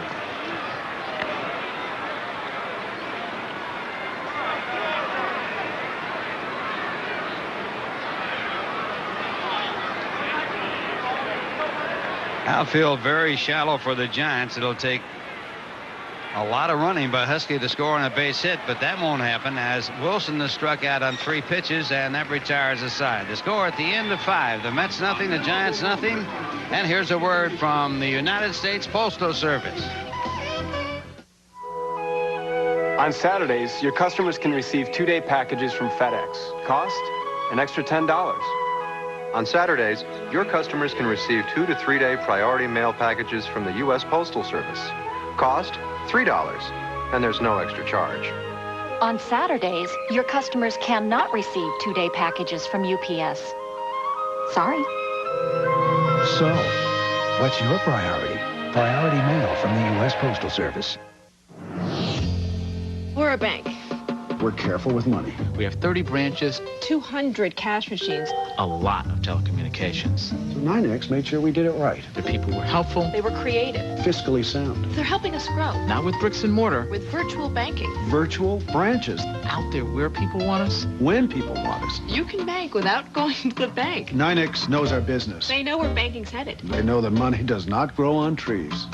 It grows on branches.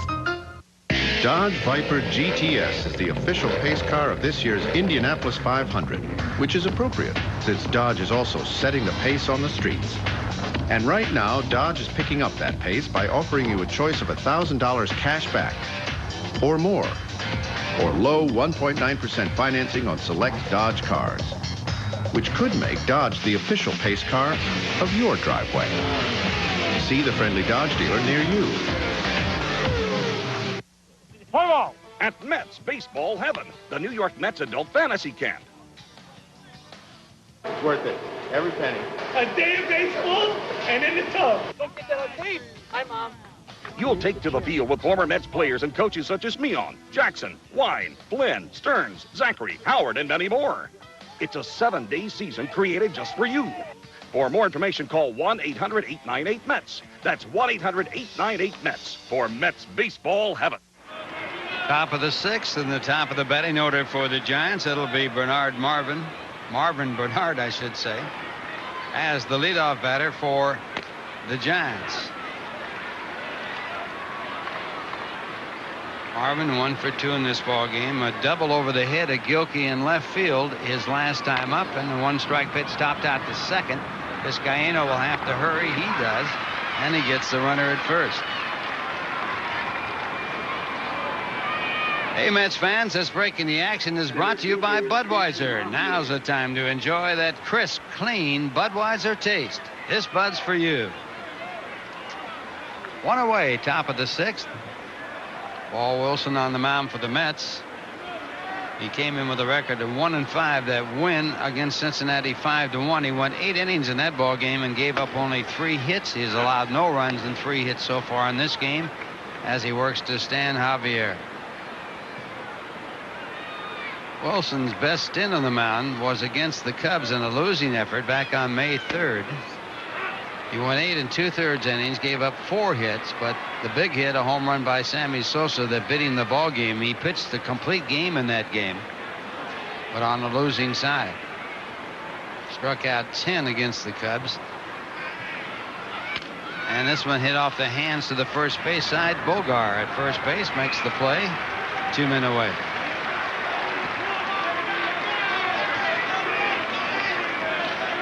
Well, people have been talking about baseball, and a lot of people say the way baseball was the way they liked it. And here's a book, The Way Baseball Works, and it's written by Tim McCarver. Oh, the introduction only. I appreciate that. That's very nice, guys. And the first pitch, ball 1. A lot of fun doing that in connection with the CD-ROM that's out by the same name. And Barry Bonds looks for ball 2. 2 balls, no strikes. Bonds with a double his last time up, 1 for 2. Way baseball works, and boy, it works a lot of different ways. Hard smash to first. Bogar, good backhand play. Wilson completes it. A 1-2-3 inning. And that is 9 in a row for Paul Wilson. The score at the end of 5.5 innings. The Mets nothing, the Giants nothing, and here's a word from your Tri-State Toyota dealer.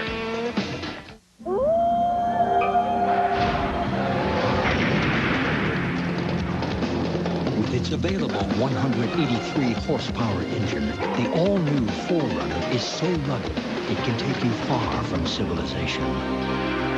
Which is ironic when you consider that with its immense, well-appointed interior. Civilization is never all that far away. The all-new 4Runner from Toyota. Guys, since I'm one of the old-timers on our team, I like to give you kids the benefit of my experience. So ask me anything you like. Hey, Franco, where's the best place to buy a TV set? Nobody beats the Wiz, of course. How about CD players? Nobody beats the Wiz. A cell phone? Nobody beats the Wiz. But guys, ask me a baseball question. Hey, John, what was it like to pitch to Babe Ruth? This week, find practically all of our home office equipment, from faxes to printers, on sale. Nobody beats the Wiz. Hey, where's the kids? It's just you and me tonight. And chicken marsala. Your favorite. Oh, but it gave me heartburn last time. Not tonight. But it's too late for Pepcid AC. The package says you've got to take it an hour before eating to prevent heartburn. I know. Why should I have to wait an hour to eat? Forget that hour stuff. I got you Tangamid HB. It says it prevents heartburn in half the time. So I can take it now and not get heartburn? Yeah. I can't wait. Tangamid HB, advanced prevention of heartburn in half the time. Push! Give me two more. Does it? No, that's not it. One more time. Get it. With 33% more carbos than Gatorade, it's Powerade. There is a guy right there in that cap who loves the squeeze play.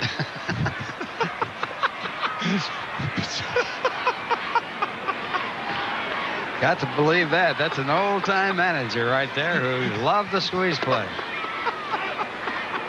As we go to the action here in the bottom of the 6th inning, scoreless tie, and Lance Johnson leading off for the Mets 0 for 2 against Alan Watson. What would lead one to wear a cap that says suicidal tendencies on it? Probably a Father's Day gift.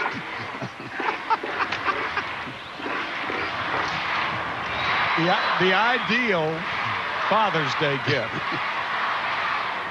The 1-1 pitch to Johnson, chopped out in front of the mound, fielded by Watson, and a quick out. So Lance Johnson one away here in the bottom of the 6th inning. I understand it is a rock and roll band, huh?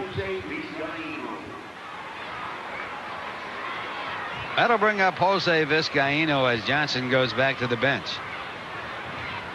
Mets have out-hit the Giants 4-3 with the Mets batting here in the bottom of the 6th inning. Scoreless ball game, a pitcher's duel per se.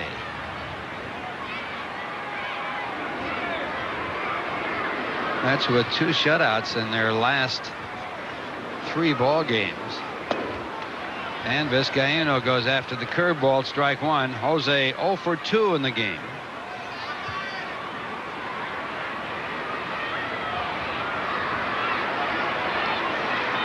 Alan Watson, the pitcher for the Giants, and a ground ball to Dunston at short. And let's check out our new Dodge quiz for today. Which Hall of Famer from the dead ball era was the only player ever to lead the majors in singles and homers in the same season? I think I know the answer to that one. Home Run Baker? Home Run Baker? No, I won't pick him. Frank Chance. Fat Chance. Fat Chance, yeah. 2 men away. I'll let you work on that for a little bit as Bernard Gilkey comes up. Bernard 1 for 2 in the game. One of the 4 hits for the Mets, a broken bat base hit to right center field. Another hit going to Jeff Kent. A broken bat base hit.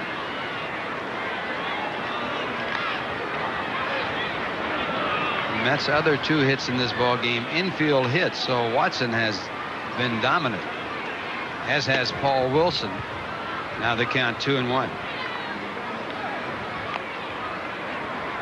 Watson back on May 19th at 3-Con Stadium, pitching a 8-inning 1-0 shutout, and it was preserved by Beck, who got the save in that game. The 2-1 pitch. And it's topped out to the third base side, fielded by Watson. He gets the out at first base, a 1-2-3 inning, and 2 assists for Watson. The score at the end is 6. The Giants nothing, the Mets nothing, and here's a word from Budweiser. Few things could have prepared me for the horror that awaited me that day. Oh, how inhumane. It must be 110 degrees in there. We gotta do something. You, call 911. You, get a locksmith. Hang in there. The heat and light could easily trigger a degradation of flavor components. They'll all get skunked. Budweiser. Brewery fresh taste. Strictly enforced. After some quick thinking, disaster was averted.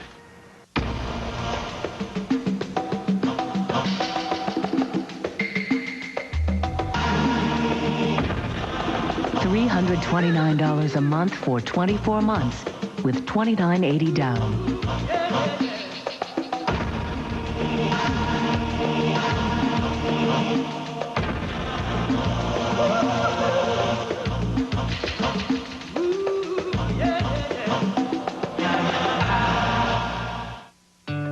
You said it, we did it. And today, your Sunoco station is faster, brighter, cleaner, friendlier than ever before. And with your help, we'll make it better yet. Sunoco, just a hint. We know that some of you put more into your cars than others. And it's for you that we put Ultra 94 into the Sunoco pump. So if you want the highest octane, you know where to find it. Sunoco, just a hint. He's a rock star turned stalker the police can't touch, but Max Swift can. Swift Justice. Wednesday at 9 on UPN 9. Top of the 7th, and coming back in for the play-by-play, Tim McCarver. Matt Williams leads it off for the Giants. Both pitchers have just been superb today. Paul Wilson, the right-hander for the Mets, and Alan Watson for the Giants. And the changeup to Matt Williams is outside and low. Matt 0 for 2 on the afternoon.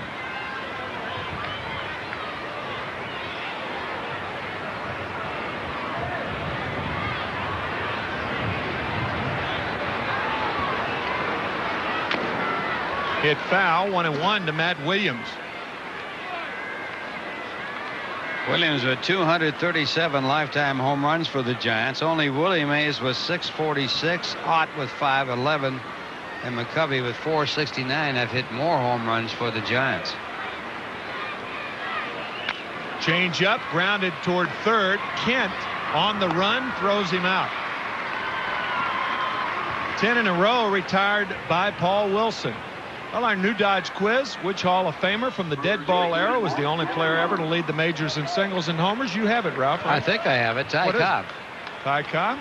Nice going. 9 home runs. He banged out 9 home runs in 1909.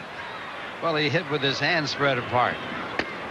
Odd way to hit, wasn't it? That's right. How in the world to get any flexibility as Mark Carrion takes a slider, strike one. But he used to slide his hands together as he'd take that home run swing. So he must have slid them together, as Dizzy Dean would have said, on 9 of those swings anyway. Well, it's a good thing he didn't slide his hands together like he used to slide into bases. Otherwise, he wouldn't have any hands. No hands. They'd be cut off. 0-2 now to Mark Carrion. Ty Cobb. Really a miserable person, though, right? Did you see that movie on his life? Did, that was the most astonishing thing I've ever watched. I couldn't believe it. Horrible guy. I met him when I was in high school. He used to attend the Pacific Coast League games out in Hollywood, California. He was a good friend of Bob Cobb, the guy that originated the Cobb salad and had the Brown Derby restaurants. Wait a minute now. Ty Cobb was a good friend of Bob Cobb, who started Cobb salads? No, yeah, he was the guy that made him up originally, and he had the Brown Derby restaurants. Oh, this one hits Carrion, a breaking ball. It hit Mark. But I ought to throw in why he was connected with baseball. He owned the Hollywood Star baseball team. Oh. And so why did he missed a golden opportunity to promote Ty Cobb. He could have had Ty Cobb promote his Cobb salad. Well, that's right. Bob Cobb invented it. Ty Cobb could have said, I eat Cobb salads at the Brown Derby. Where were you? Where were you when, if you'd have been there, you could have put that idea in his mind? I'd have been a perfect 10%er of the day. Sean Dunston, the batter. He's 0 for 2 with Carrion at first. And 1 out here in the 7th, a scoreless ball game.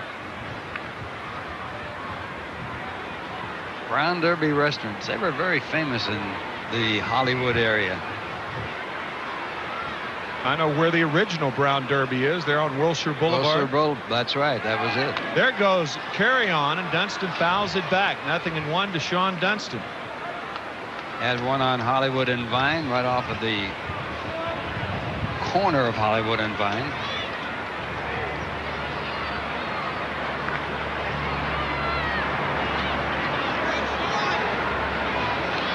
Only one team has had a runner reach as far as third base today. That was Barry Bonds when he reached third with 2 out in the 4th inning.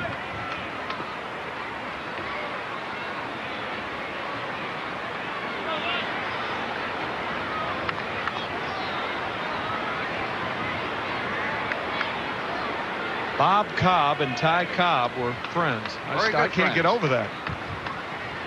They might have even been related if you go back far enough. I doubt that. Actually, when I met Ty Cobb, he was very personable.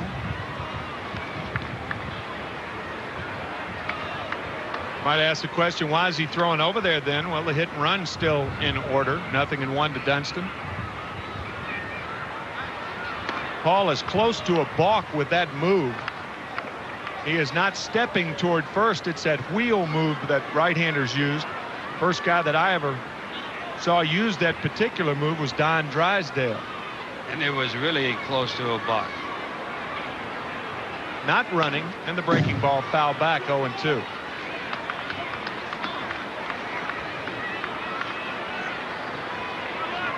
Bob Davidson is second base.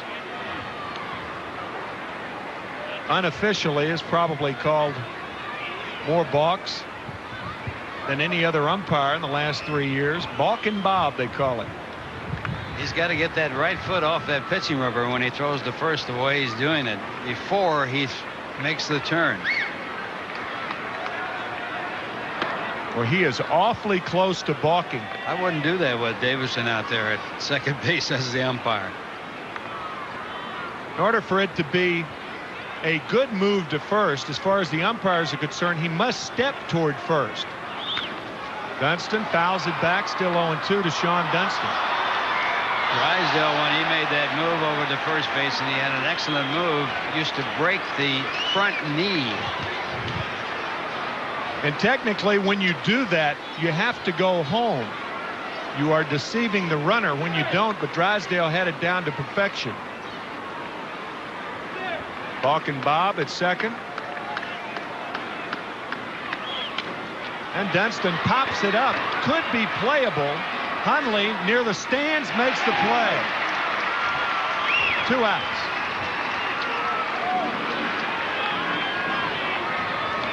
Second baseman Steve Scarsoni.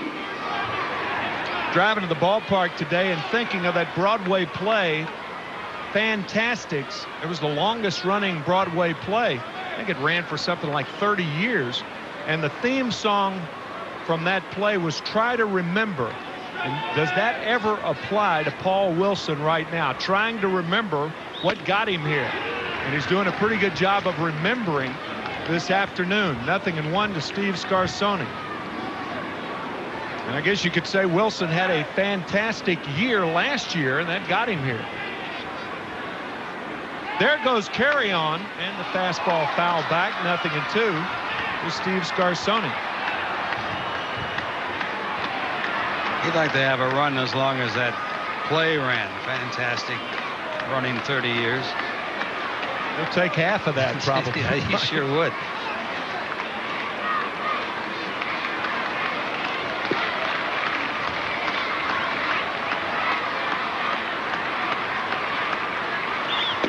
Breaking ball got him. That is 7 strikeouts now for Paul Wilson. No score after 6.5. And we'll be back after this from your New York, New Jersey, Connecticut Nissan dealer.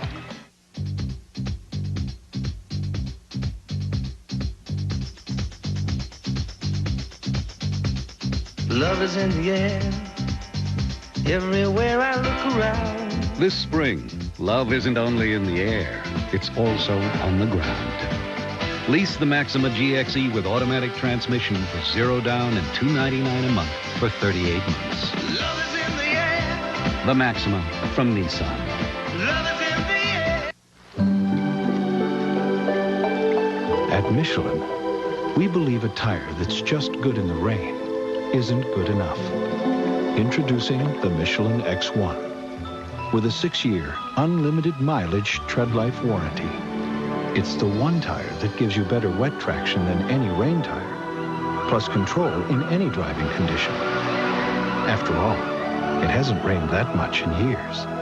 The Michelin X1. As a kid, I couldn't add. But when you have parents that are accountants, you get good with numbers. The house on my block caught fire. It was the biggest house on my block. It was the most impressive. I was fascinated by that, even as a kid. When I saw the opportunity to become a volunteer firefighter, I jumped at it. Yeah, they all come to me for tax advice. I sit in front of a desk all day. When my phone rings, I got to be ready to go in a split second. Not a lot of accountants fighting fires. Most fight fires in their trash can.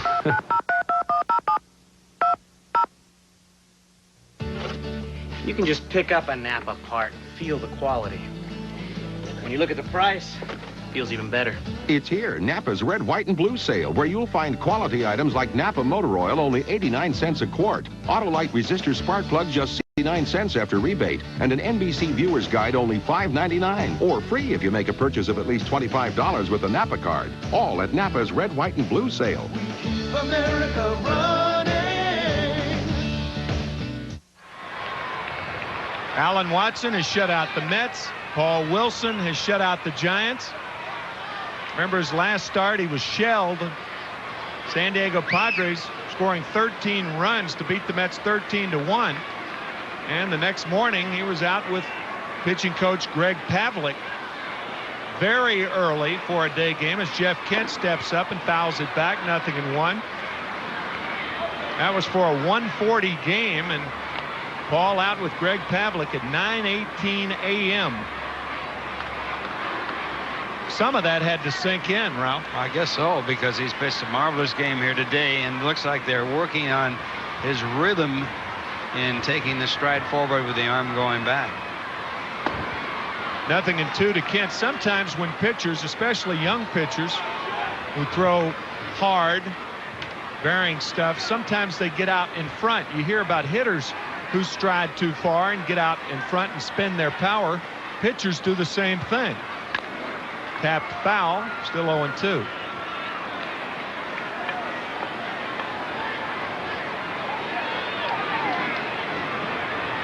Paul has won only one game, that on the 17th of April when he beat Cincinnati 5-1.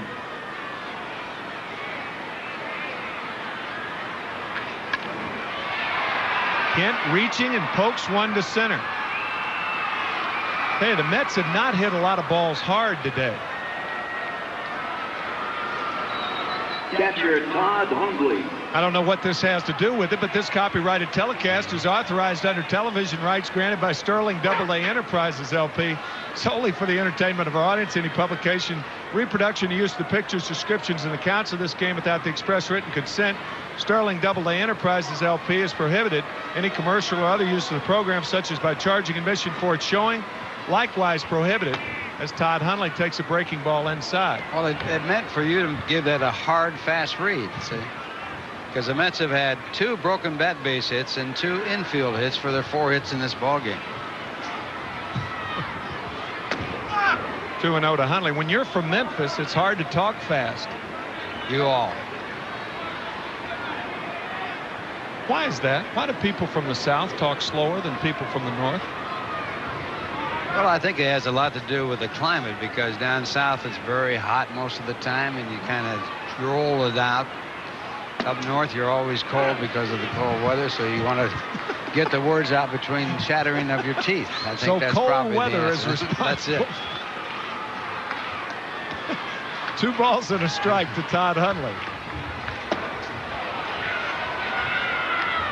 Seems like when the Mets hitters are thinking inside, Watson works outside. When they're thinking outside, Watson works inside.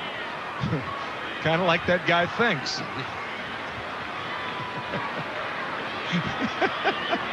Is it two-fisted drinker anyway? Outside corner, and Hundley's out of there. Boy, you talk about an at-bat. Hundley works the count to 2-0. He takes the breaking ball. And then he's way out in front of the fastball away, and now he takes strike 3 outside corner. And it's called a strike. It might have been just a shade outside, but no matter what, it was awfully close to perfect. Strikeout number 4 for Watson, and here's Butch Husky.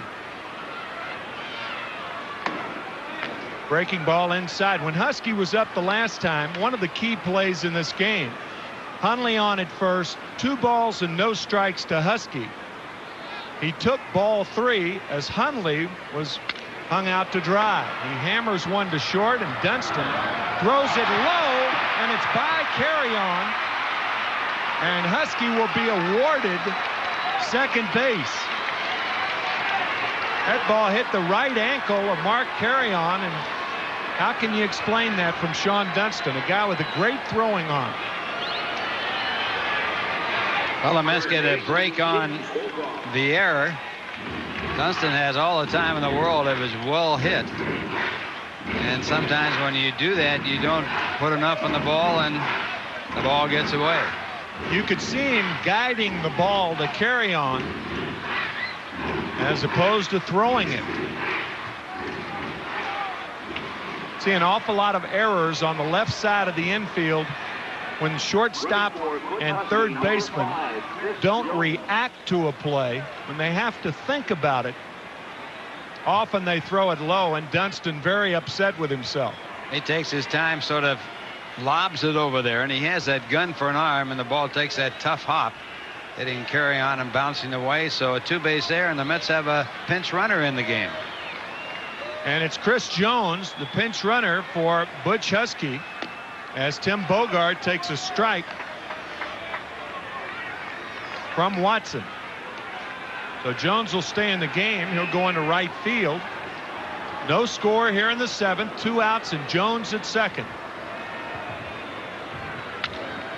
Fly ball, center field and deep. Javier there, however, and he makes the play. Mets failed to take advantage of the throwing error by Dunston. Still no score, as you see on our Miller Line score, and we'll be back right after this message. I just got a promotion and a cellular phone. So my little brother got one too. Not that I'm competitive. I got the big calling plan. I got a local plan. My job's more focused. At Bell Atlantic 9X Mobile, cellular service isn't one size fits all. From phone features to calling plans, you get services that fit your life. I also got voicemail. You did? I want that. Bell Atlantic 9X Mobile. Introducing a very special automobile. Being built in limited numbers doesn't make it special. Nor the fact it's available for a limited time. Even adding air conditioning, automatic transmission, and AM/FM stereo isn't that unusual. But when all this describes a Honda Accord at $17,390, nice. Special sounds downright inadequate. Morgan Freeman in The Power of One, special movie time, tonight at 7:30 on UPN 9.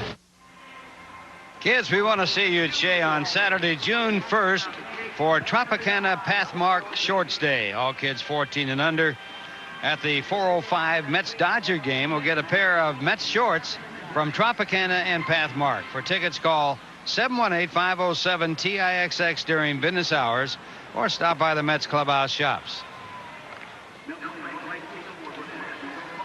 Now playing right field for New York, Chris Jones, who stays in the game after pinch running for Butch Husky.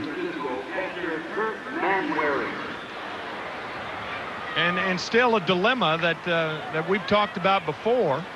Chris Jones is your #1 right-handed pinch hitter. Since he pinch run for Husky, the pitcher is up in the 2-hole in the 8th inning. And if the Giants score, Dallas Green may elect to take Paul Wilson out of the game, and you've got Chris Jones already in the lineup as a pinch runner. And the first pitch of the 8th inning hits Kurt Manwaring. It was a slider. So that is the second hit batsman by Wilson in the ball game, and that'll bring up Alan Watson, who's a good hitting pitcher. We'll see what Dusty Baker is going to do. Mark Carry-On, the other batter hit by a pitch ball. That was in the last inning. And it came with one man out. This is a little more serious because it comes with nobody out. And the ball getting away from Wilson. Watson wants the bunt. He fouls it off. So 0-1 to Alan Watson.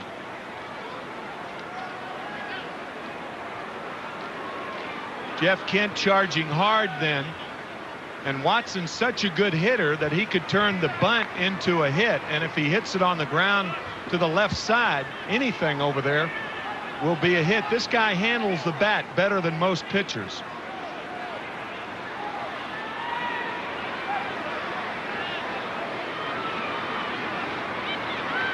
Boy, Kent is really moving up on him, and that's going to invite a change in plans.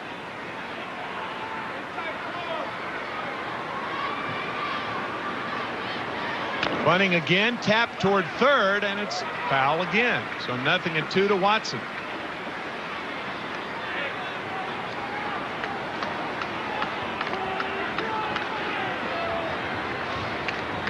Finally's got to be talking to Wilson about throwing the ball out of the strike zone, I would think. I would think they'd pitch out here to see if he's going to be hitting away. That's a good way to waste a pitch and find out what they might be thinking.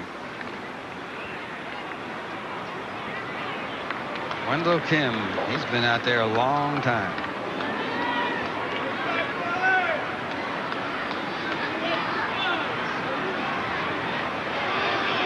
He stepped off and Watson showed bunt. No score, top of the 8th inning. Man wearing on at first, nobody out, and he drives one down the left field line, foul. Had that ball been about 6 feet lower, Jeff Kent would be eating soup for 6 weeks. Oh, it would have been tough. He rips this right by Kent. Look how close Kent is here.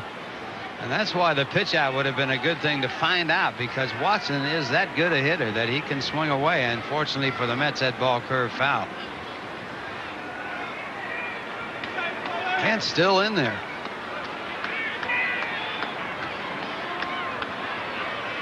Bunting is Watson, hard to Kent, who goes to second. Back to first, double play. 2 outs.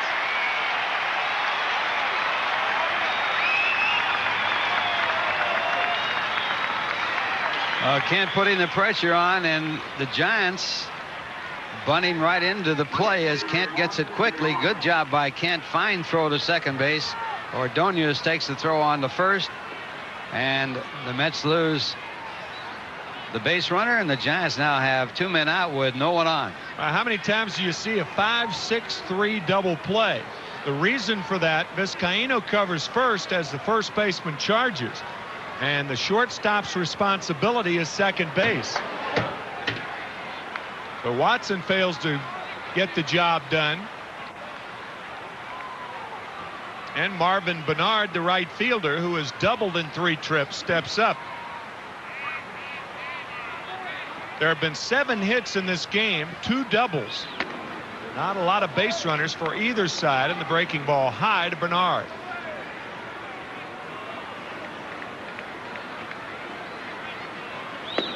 Good change-up from Wilson. One of the few times he's thrown that change-up, and it certainly took Bernard by surprise. A bunt, an ill-advised bunt by Bernard. I mean, it's 2 out, nobody on. Ball and 2 strikes to Marvin Bernard. He's had an extra base hit in this game, and that bunt with 2 men out is strictly a bunt for a base hit. He does have 3 stolen bases in 4 attempts, but not a good play. You're looking for an extra base hit there.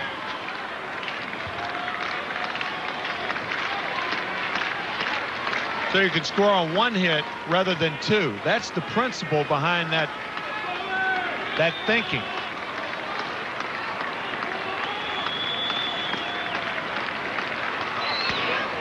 Foul back. Mets fans, now's the time to open an ice-cold Beechwood Age Budweiser for a crisp, clean taste you won't find in any other beer. This Bud's for you. 1 ball, 2 strikes to Marvin Bernard. Another one fouled back. Doug Henry is the right-hander. Bob McDonald, the left-hander, warming for New York. You should have to say that Bob McDonald right here is going to pitch to Barry Bonds. Should Bonds get up in this inning. And it would also indicate this will be the last inning for Paul Wilson. Probably. As he is the second batter due up for the Mets.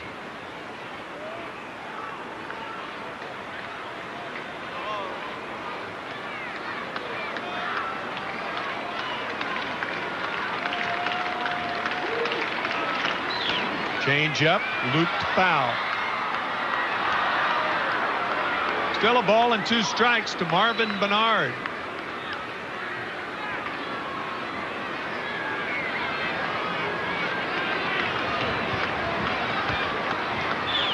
Low, ball 2, 2-2 to Bernard.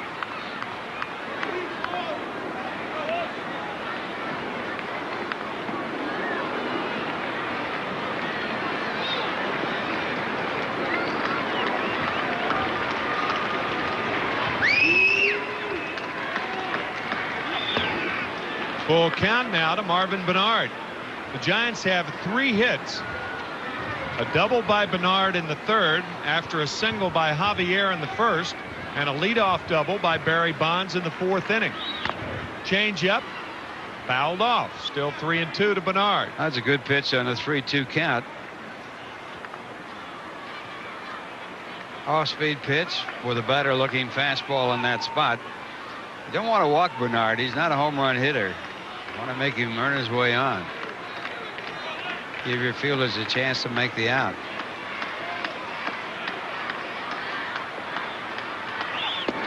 Got him on strikes. Strikeout number 8 for Wilson. Mets coming up in the scoreless game after this from Infinity. There's a lot to think about when you're driving a car. That's why before they designed the i-30, Infinity videotaped the eye movements of test drivers. Then they used these videos to help optimize the placement of controls and instruments, so that when you're driving an i-30, the road is what you tend to see the most. It's just one of the many features on the i-30 that deserves a closer look. Now, for a limited time, lease the Infinity i-30 with no down payment. The key to success inside the ring is to always stay in control. The same is true outside the ring, especially when it comes to drinking. Staying in control means knowing when to say when. So if you drink, please drink responsibly. Remember, friends know when to say when. A message from Budweiser and Oscar de la Hoya. 0% financing on great stuff from Sony for 12 months. What are you waiting for? Nothing beats 0% and nobody beats the Wiz. You can project light in any direction, but unless it's focused, you can't see clearly. That's why Infinity employed special projector beam headlights for the J30 to safely focus light where you need it. The J also has dual airbags, ABS, and seatbelt pretensioners, but you're less likely to need them if you see the light. Now you can lease the Infinity J30 at a very special rate for a limited time. Paul Wilson, by far his best outing this year, and he is hoping the Mets can plate a run. Edgardo Alfonso is in the on-deck position, and he will pinch hit for Wilson as Ordonez takes a strike. Ray 0 for 2 on the afternoon. Ground ball, third base, over the glove of Matt Williams. We'll see how it's going to be scored. It could be scored a base hit. Well, the ball takes a bad hop on Matt Williams, comes up higher than he figured. He tried to go up with it, his glove below the ball, and he couldn't get up there quick enough. Now watch the bad hop. Right here, it jumps up on him, and he can't get up to it. I think that's a hit, the way I saw it. It has not, yep, just scored a base hit. And Edgardo Alfonso up there. We'll see if Alfonso bunts. That's hit number 5 for the Mets.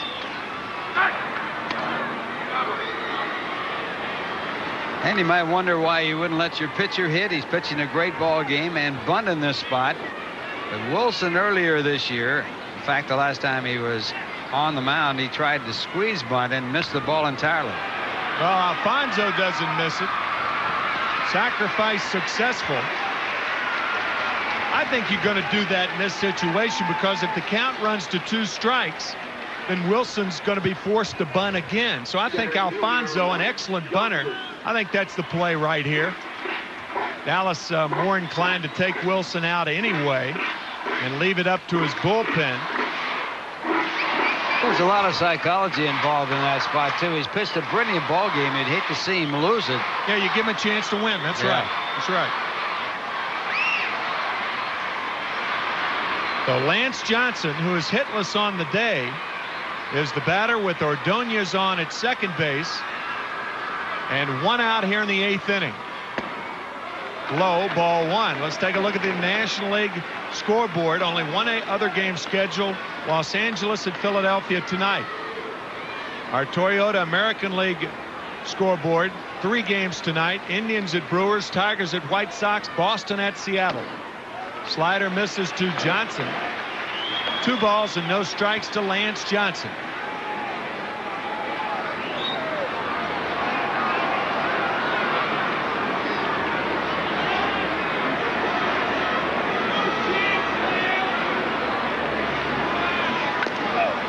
Changeup fouled off. 2-1 to Johnson. Watson now has 15 1/3 scoreless innings against the Mets this season.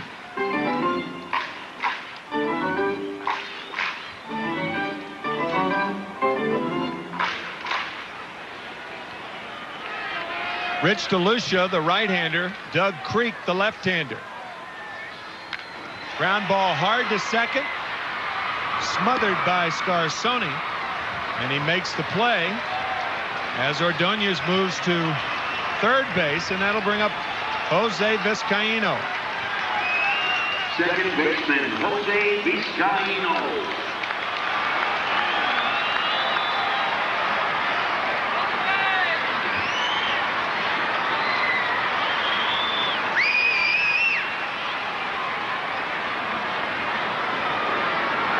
Well, that's amazing. It's after 10 RBIs in April.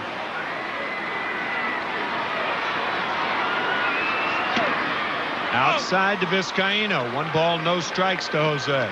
With runners in scoring position, Vizcaino hitting .270 this year. He was one of the top hitters for the Mets with runners in scoring position last year when he had an outstanding year. Outside corner, 1-1 to Jose Vizcaino.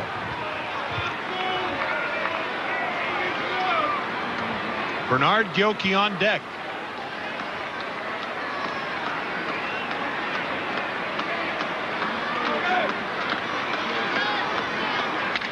Ground ball in the hole. Dunston can't get to it. And the Mets finally score against Watson. 1-0 New York.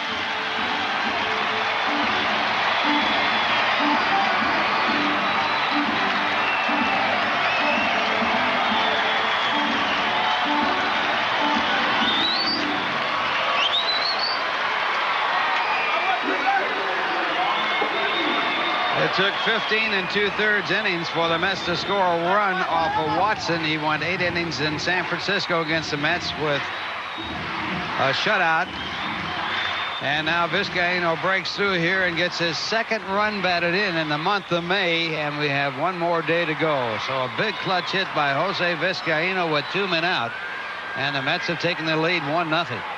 Interesting shot of Bill Pulsifer there to be the first guy to shake Wilson's hand.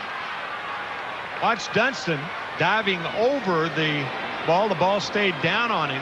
And Vizcaino with RBI number 12 on the year, and that'll bring Dusty Baker out of the dugout. Boy, it's tough to take him out right here, wouldn't you think? Well, guys pitch just well. That's right. If you leave him in, he's got a chance to pick up a possible comeback victory. And he has pitched this well. 6 hits in the ball game for the Mets. Only a 1-0 ball game, and they're going to leave him in. Yeah.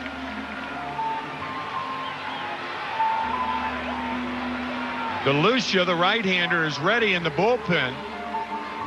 Paul Wilson can only win this game now with the Mets on top 1-0.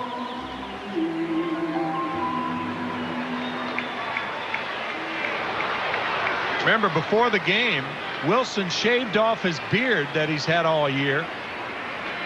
And it might have changed his luck. Ground ball to short. We'll see. As the Mets score 1 run. After 8, it's 1-0, and we'll be back after this from 9X.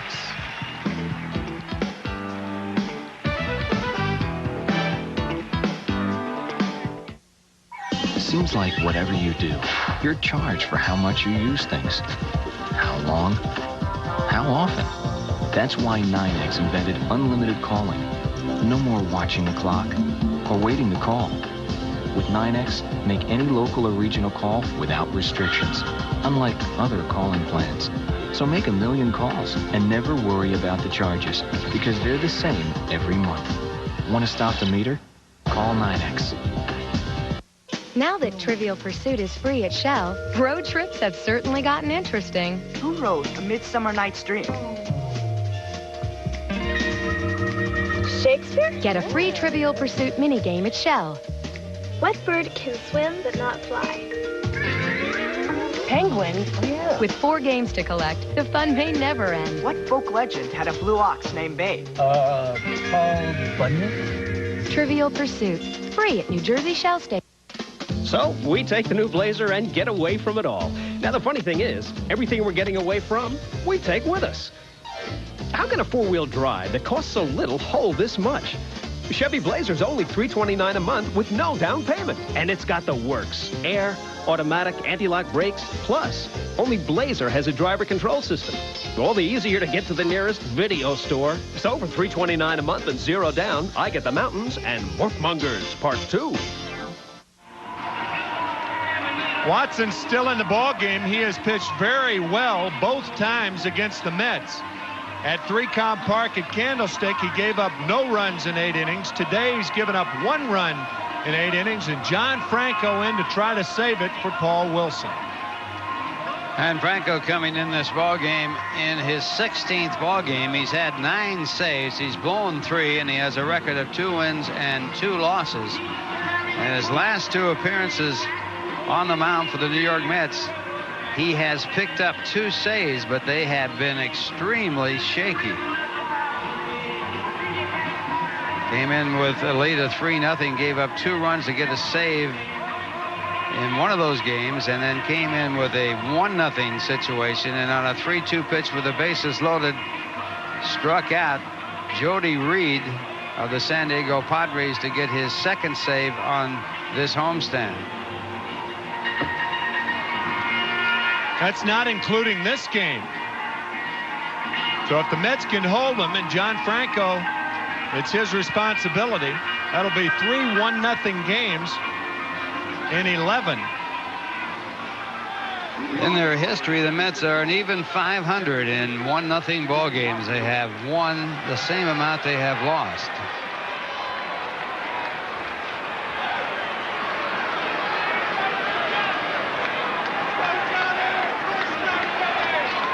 Not going to be easy because the heart of the batting order is coming up. Javier, Bonds, and Williams. Javier wants to bunt. It's a good one. Franco can't get to it. Hey, that ball probably would have been best fielded by Hundley. But I don't think Todd got a good break out of the box. Takes a funny bounce out here. As it comes out, it bounces to the left here and almost stops. See it bounce left and just barely moved ahead, and Franco had no chance to make the play. So the bunt base hit puts a time run at first base with no one out and brings up Barry Bond.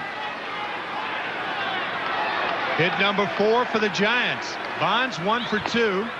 Make that 1 for 3 on a fielder's choice. Doubled open the 4th and grounded hard to Bogard first. 1-0 to Barry Bonds.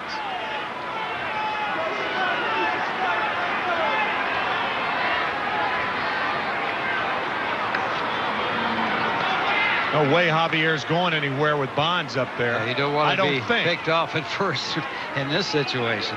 Doesn't figure that he'd be running at all. You got too good a hitter at the plate.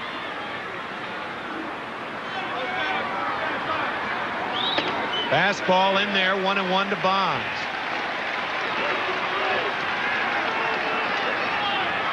Bonds playing in his 281st consecutive game. That's not Ripken-esque, but it does lead all National Leaguers in that category. Well, he's not only good, he's durable. 1-1 to Barry Bonds here in the 9th inning. Javier on at first. Nobody out. 1-0 New York.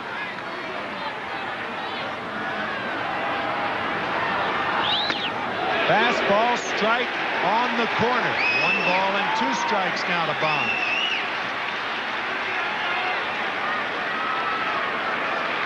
This is an outstanding pitch by Franco as he picks up the outside corner and gets out in front with a 1-2 count.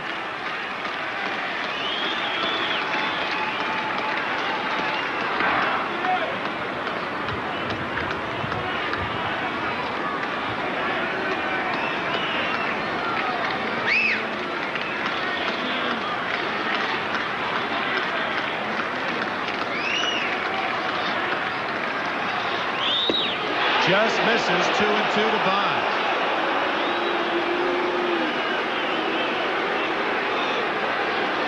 All the umpires in the crowd certainly thought that was a called strike. No, it was outside, though. But it was outside. Yeah.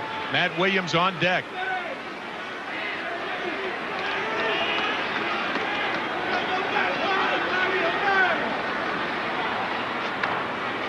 Franco throwing to first 4 times in a row. I think he's got a formula. He's been able to throw to first and come back and get out in front with that 2-1 count and then just missed. Maybe he says, I'm going to try that and see if it does work again.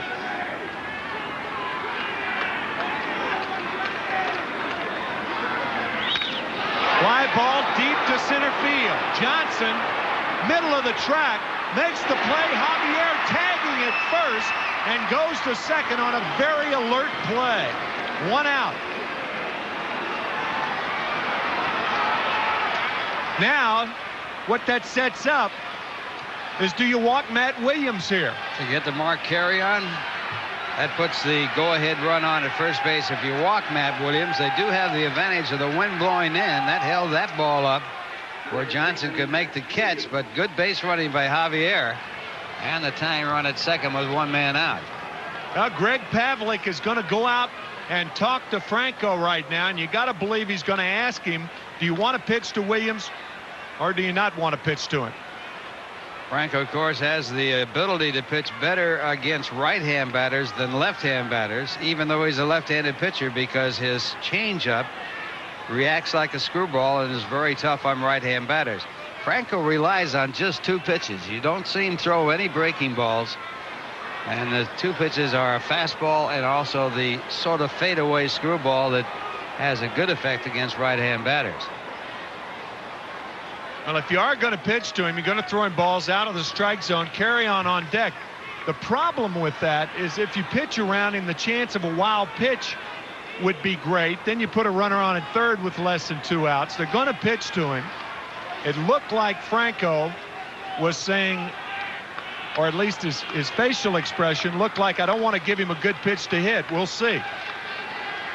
And 1 out, Javier on at second base. Tough job for the catcher here because Franco will throw the ball in the dirt.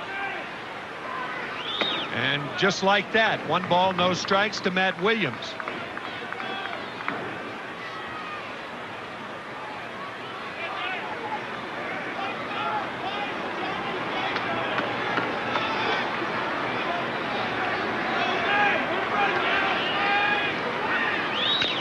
Grounded foul. 1-1 to Williams, who went after a ball. It looked like that ball was down in the strike zone, down below the knees. And Williams asking the home plate umpire, was that ball a strike? We'll look at it again. It's low. And a good pitch and fouled off. So it was out of the strike zone.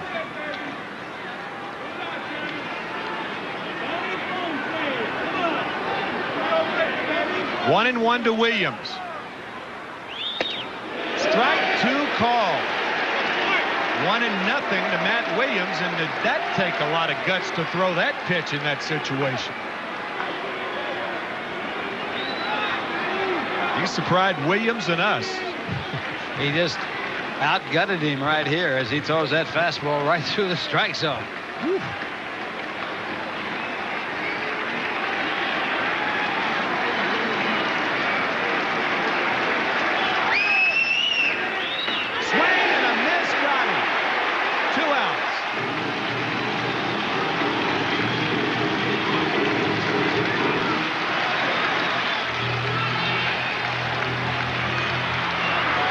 Second time that Matt Williams has been struck out in this ball game, and this pitch out of the strike zone. That's the vintage Franco right there. He loves to get right-hand batters to chase that ball out of the strike zone. That's his pitch. Williams went for it. Mark Carrion now. Javier still at second, 2 outs. Nice play, Hundley, who also made a nice play on that strikeout pitch to Matt Williams. Ball in the dirt. 1 ball, no strikes to Carrion. 1-0 New York. We're in the 9th inning with a potential tying run on at second base. Interesting graphic right there.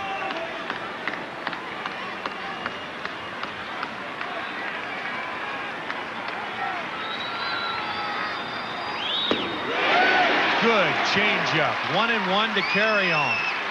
Got to believe he'll see that pitch again. Franco has a chance now. He has first base open, and he can make the hitter hit his pitch, and that's how he's become the #1 save leader by left-hand pitching in baseball history.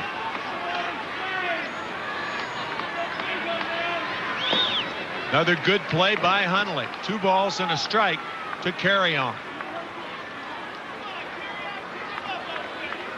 Outfield has to respect Carrion's power. They're playing deep, so any hit to the outfield you have to assume will score Javier. Now actually the outfielders should be thinking, if the ball's hit to me, a base hit, got to stop that runner at first base. I got to throw to second, keep the winning runner go ahead run off of the scoring position at second. 2 balls and a strike. 2-2.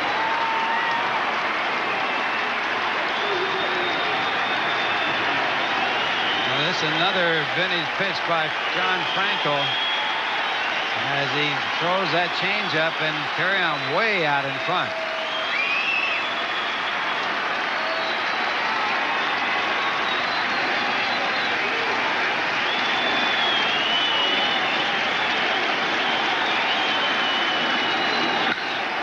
Hammered foul. Still 2-2 to Carrion.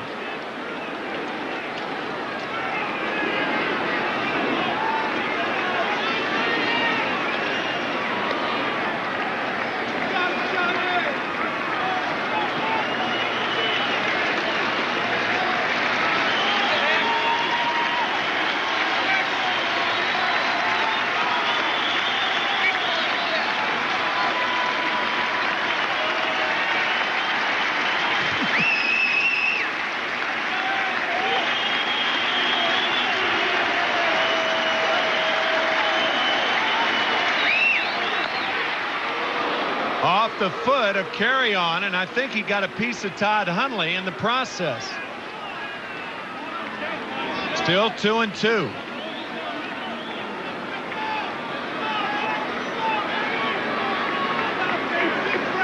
This is another good pitch by Franco. It's down out of the strike zone. Carrion goes down to get it, fouls off that front foot, and it appeared that the bat might have got Hundley. At backswing, I guess he's just trying to avoid the bat. Carrion with a bad backswing. Still 2-2, 2 out. Potential tying run at second base.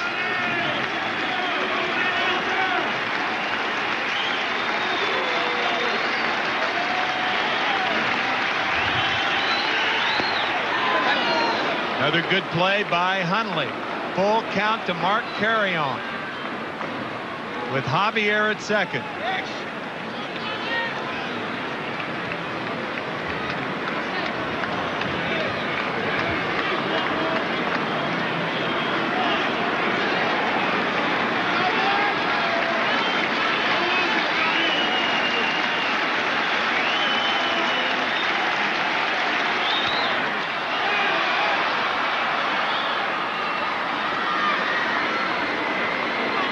In Franco's last game, the game that Ralph talked about, Jody Reed making the final out of the game, striking out with the bases loaded on a 3-2 pitch. Franco came off and what some newspapers captured as the universal salute.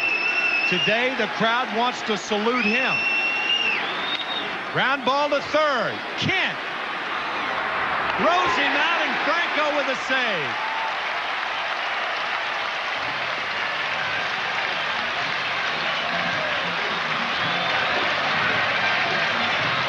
Franco, by the way, said that was not his intention. And it's interesting, the crowd standing now and saluting John Franco. Paul Wilson wins his second game of the year. Well, what a super ball game this was, Ralph. Outstanding ball game and an outstanding play by Kent, and that hard ground ball by Carrion to turn in the final out. This is not an easy play. It was hit very, very hard, and Kent stayed with it, came up with the ball on that half hop, which is a very difficult hop, and makes the perfect throw to end the ball game, and Franco picks up the save.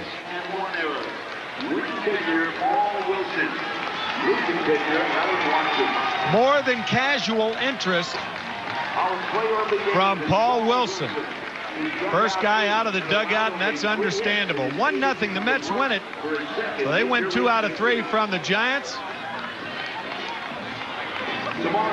John Franco picking up save number 9. We'll be back with the post-game comments right after this from Sprite.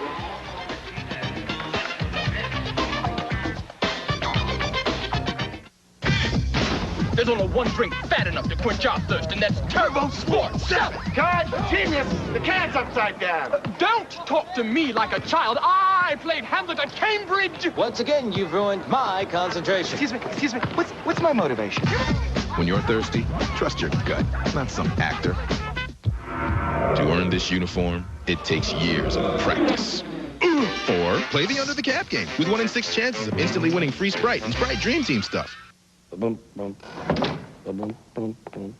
Introducing a very special automobile. Being built in limited numbers doesn't make it special, nor the fact it's available for a limited time. Even adding air conditioning, automatic transmission, and AM/FM stereo isn't that unusual. But when all this describes a Honda Accord at $17,390, nice. Special sounds downright inadequate. What's big at McDonald's? At my McDonald's, we're big on big. We're talking big value. With an extra value meal, you get big fries and a big drink for a small price. That's big meals, small price. Big meals, small price. Hey, value is a big deal at McDonald's. McDonald's is big on lots of things, but most of all, we're big on you. McDonald's, the official break of the Olympic Games. It has been a 5-week drought for Paul Wilson. His last and only win this year coming on April the 22nd. And he just pitched beautifully today. And naturally, he is our Budweiser star of the game. But before we get to that, we'll look at our Nobody Beats the Wiz game summary. As the Giants and Alan Watson pitching very well, but the Giants left 5 on base. 3 of those in scoring position, but Paul Wilson besting Watson, pitching 8 innings of shutout ball. Jose Vizcaíno driving in the winning run. John Franco recording his 10th save of the season. Matter of fact, we'll be back with the Budweiser star of the game, Ralph, right after this from Budweiser. In case you didn't hear about it earlier.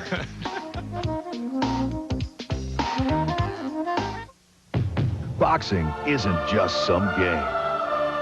You better believe it takes guts to enter the ring. Budweiser, the undefeated, undisputed king. In the first space shuttle and in the tanks of Desert Storm. So if you think that all oils are alike, think about something. At Mobil, we've been changing oil for over 125 years. Monday on Good Day New York. Looking for love? Dial up romance with Cheryl Lee Terry. Plus square dancing in Times Square. Good Day, Monday at 7 on Fox 5. The 1996 Los Angeles offense relies on Mike Piazza's league-leading hitting and power. Last night, Piazza returned from a midweek knee injury to put a smile on his manager's face. Eric Karros muscled up as well as the Dodgers banged out a season-high 16 hits at Shea Stadium. Tommy knows the Dodgers' success rests on the broad shoulders of his all-star catcher. Sore knee and all, the Dodgers need him now and for the stretch. Hi, everybody. Welcome to Major League Baseball on Fox. Same game, but a new attitude.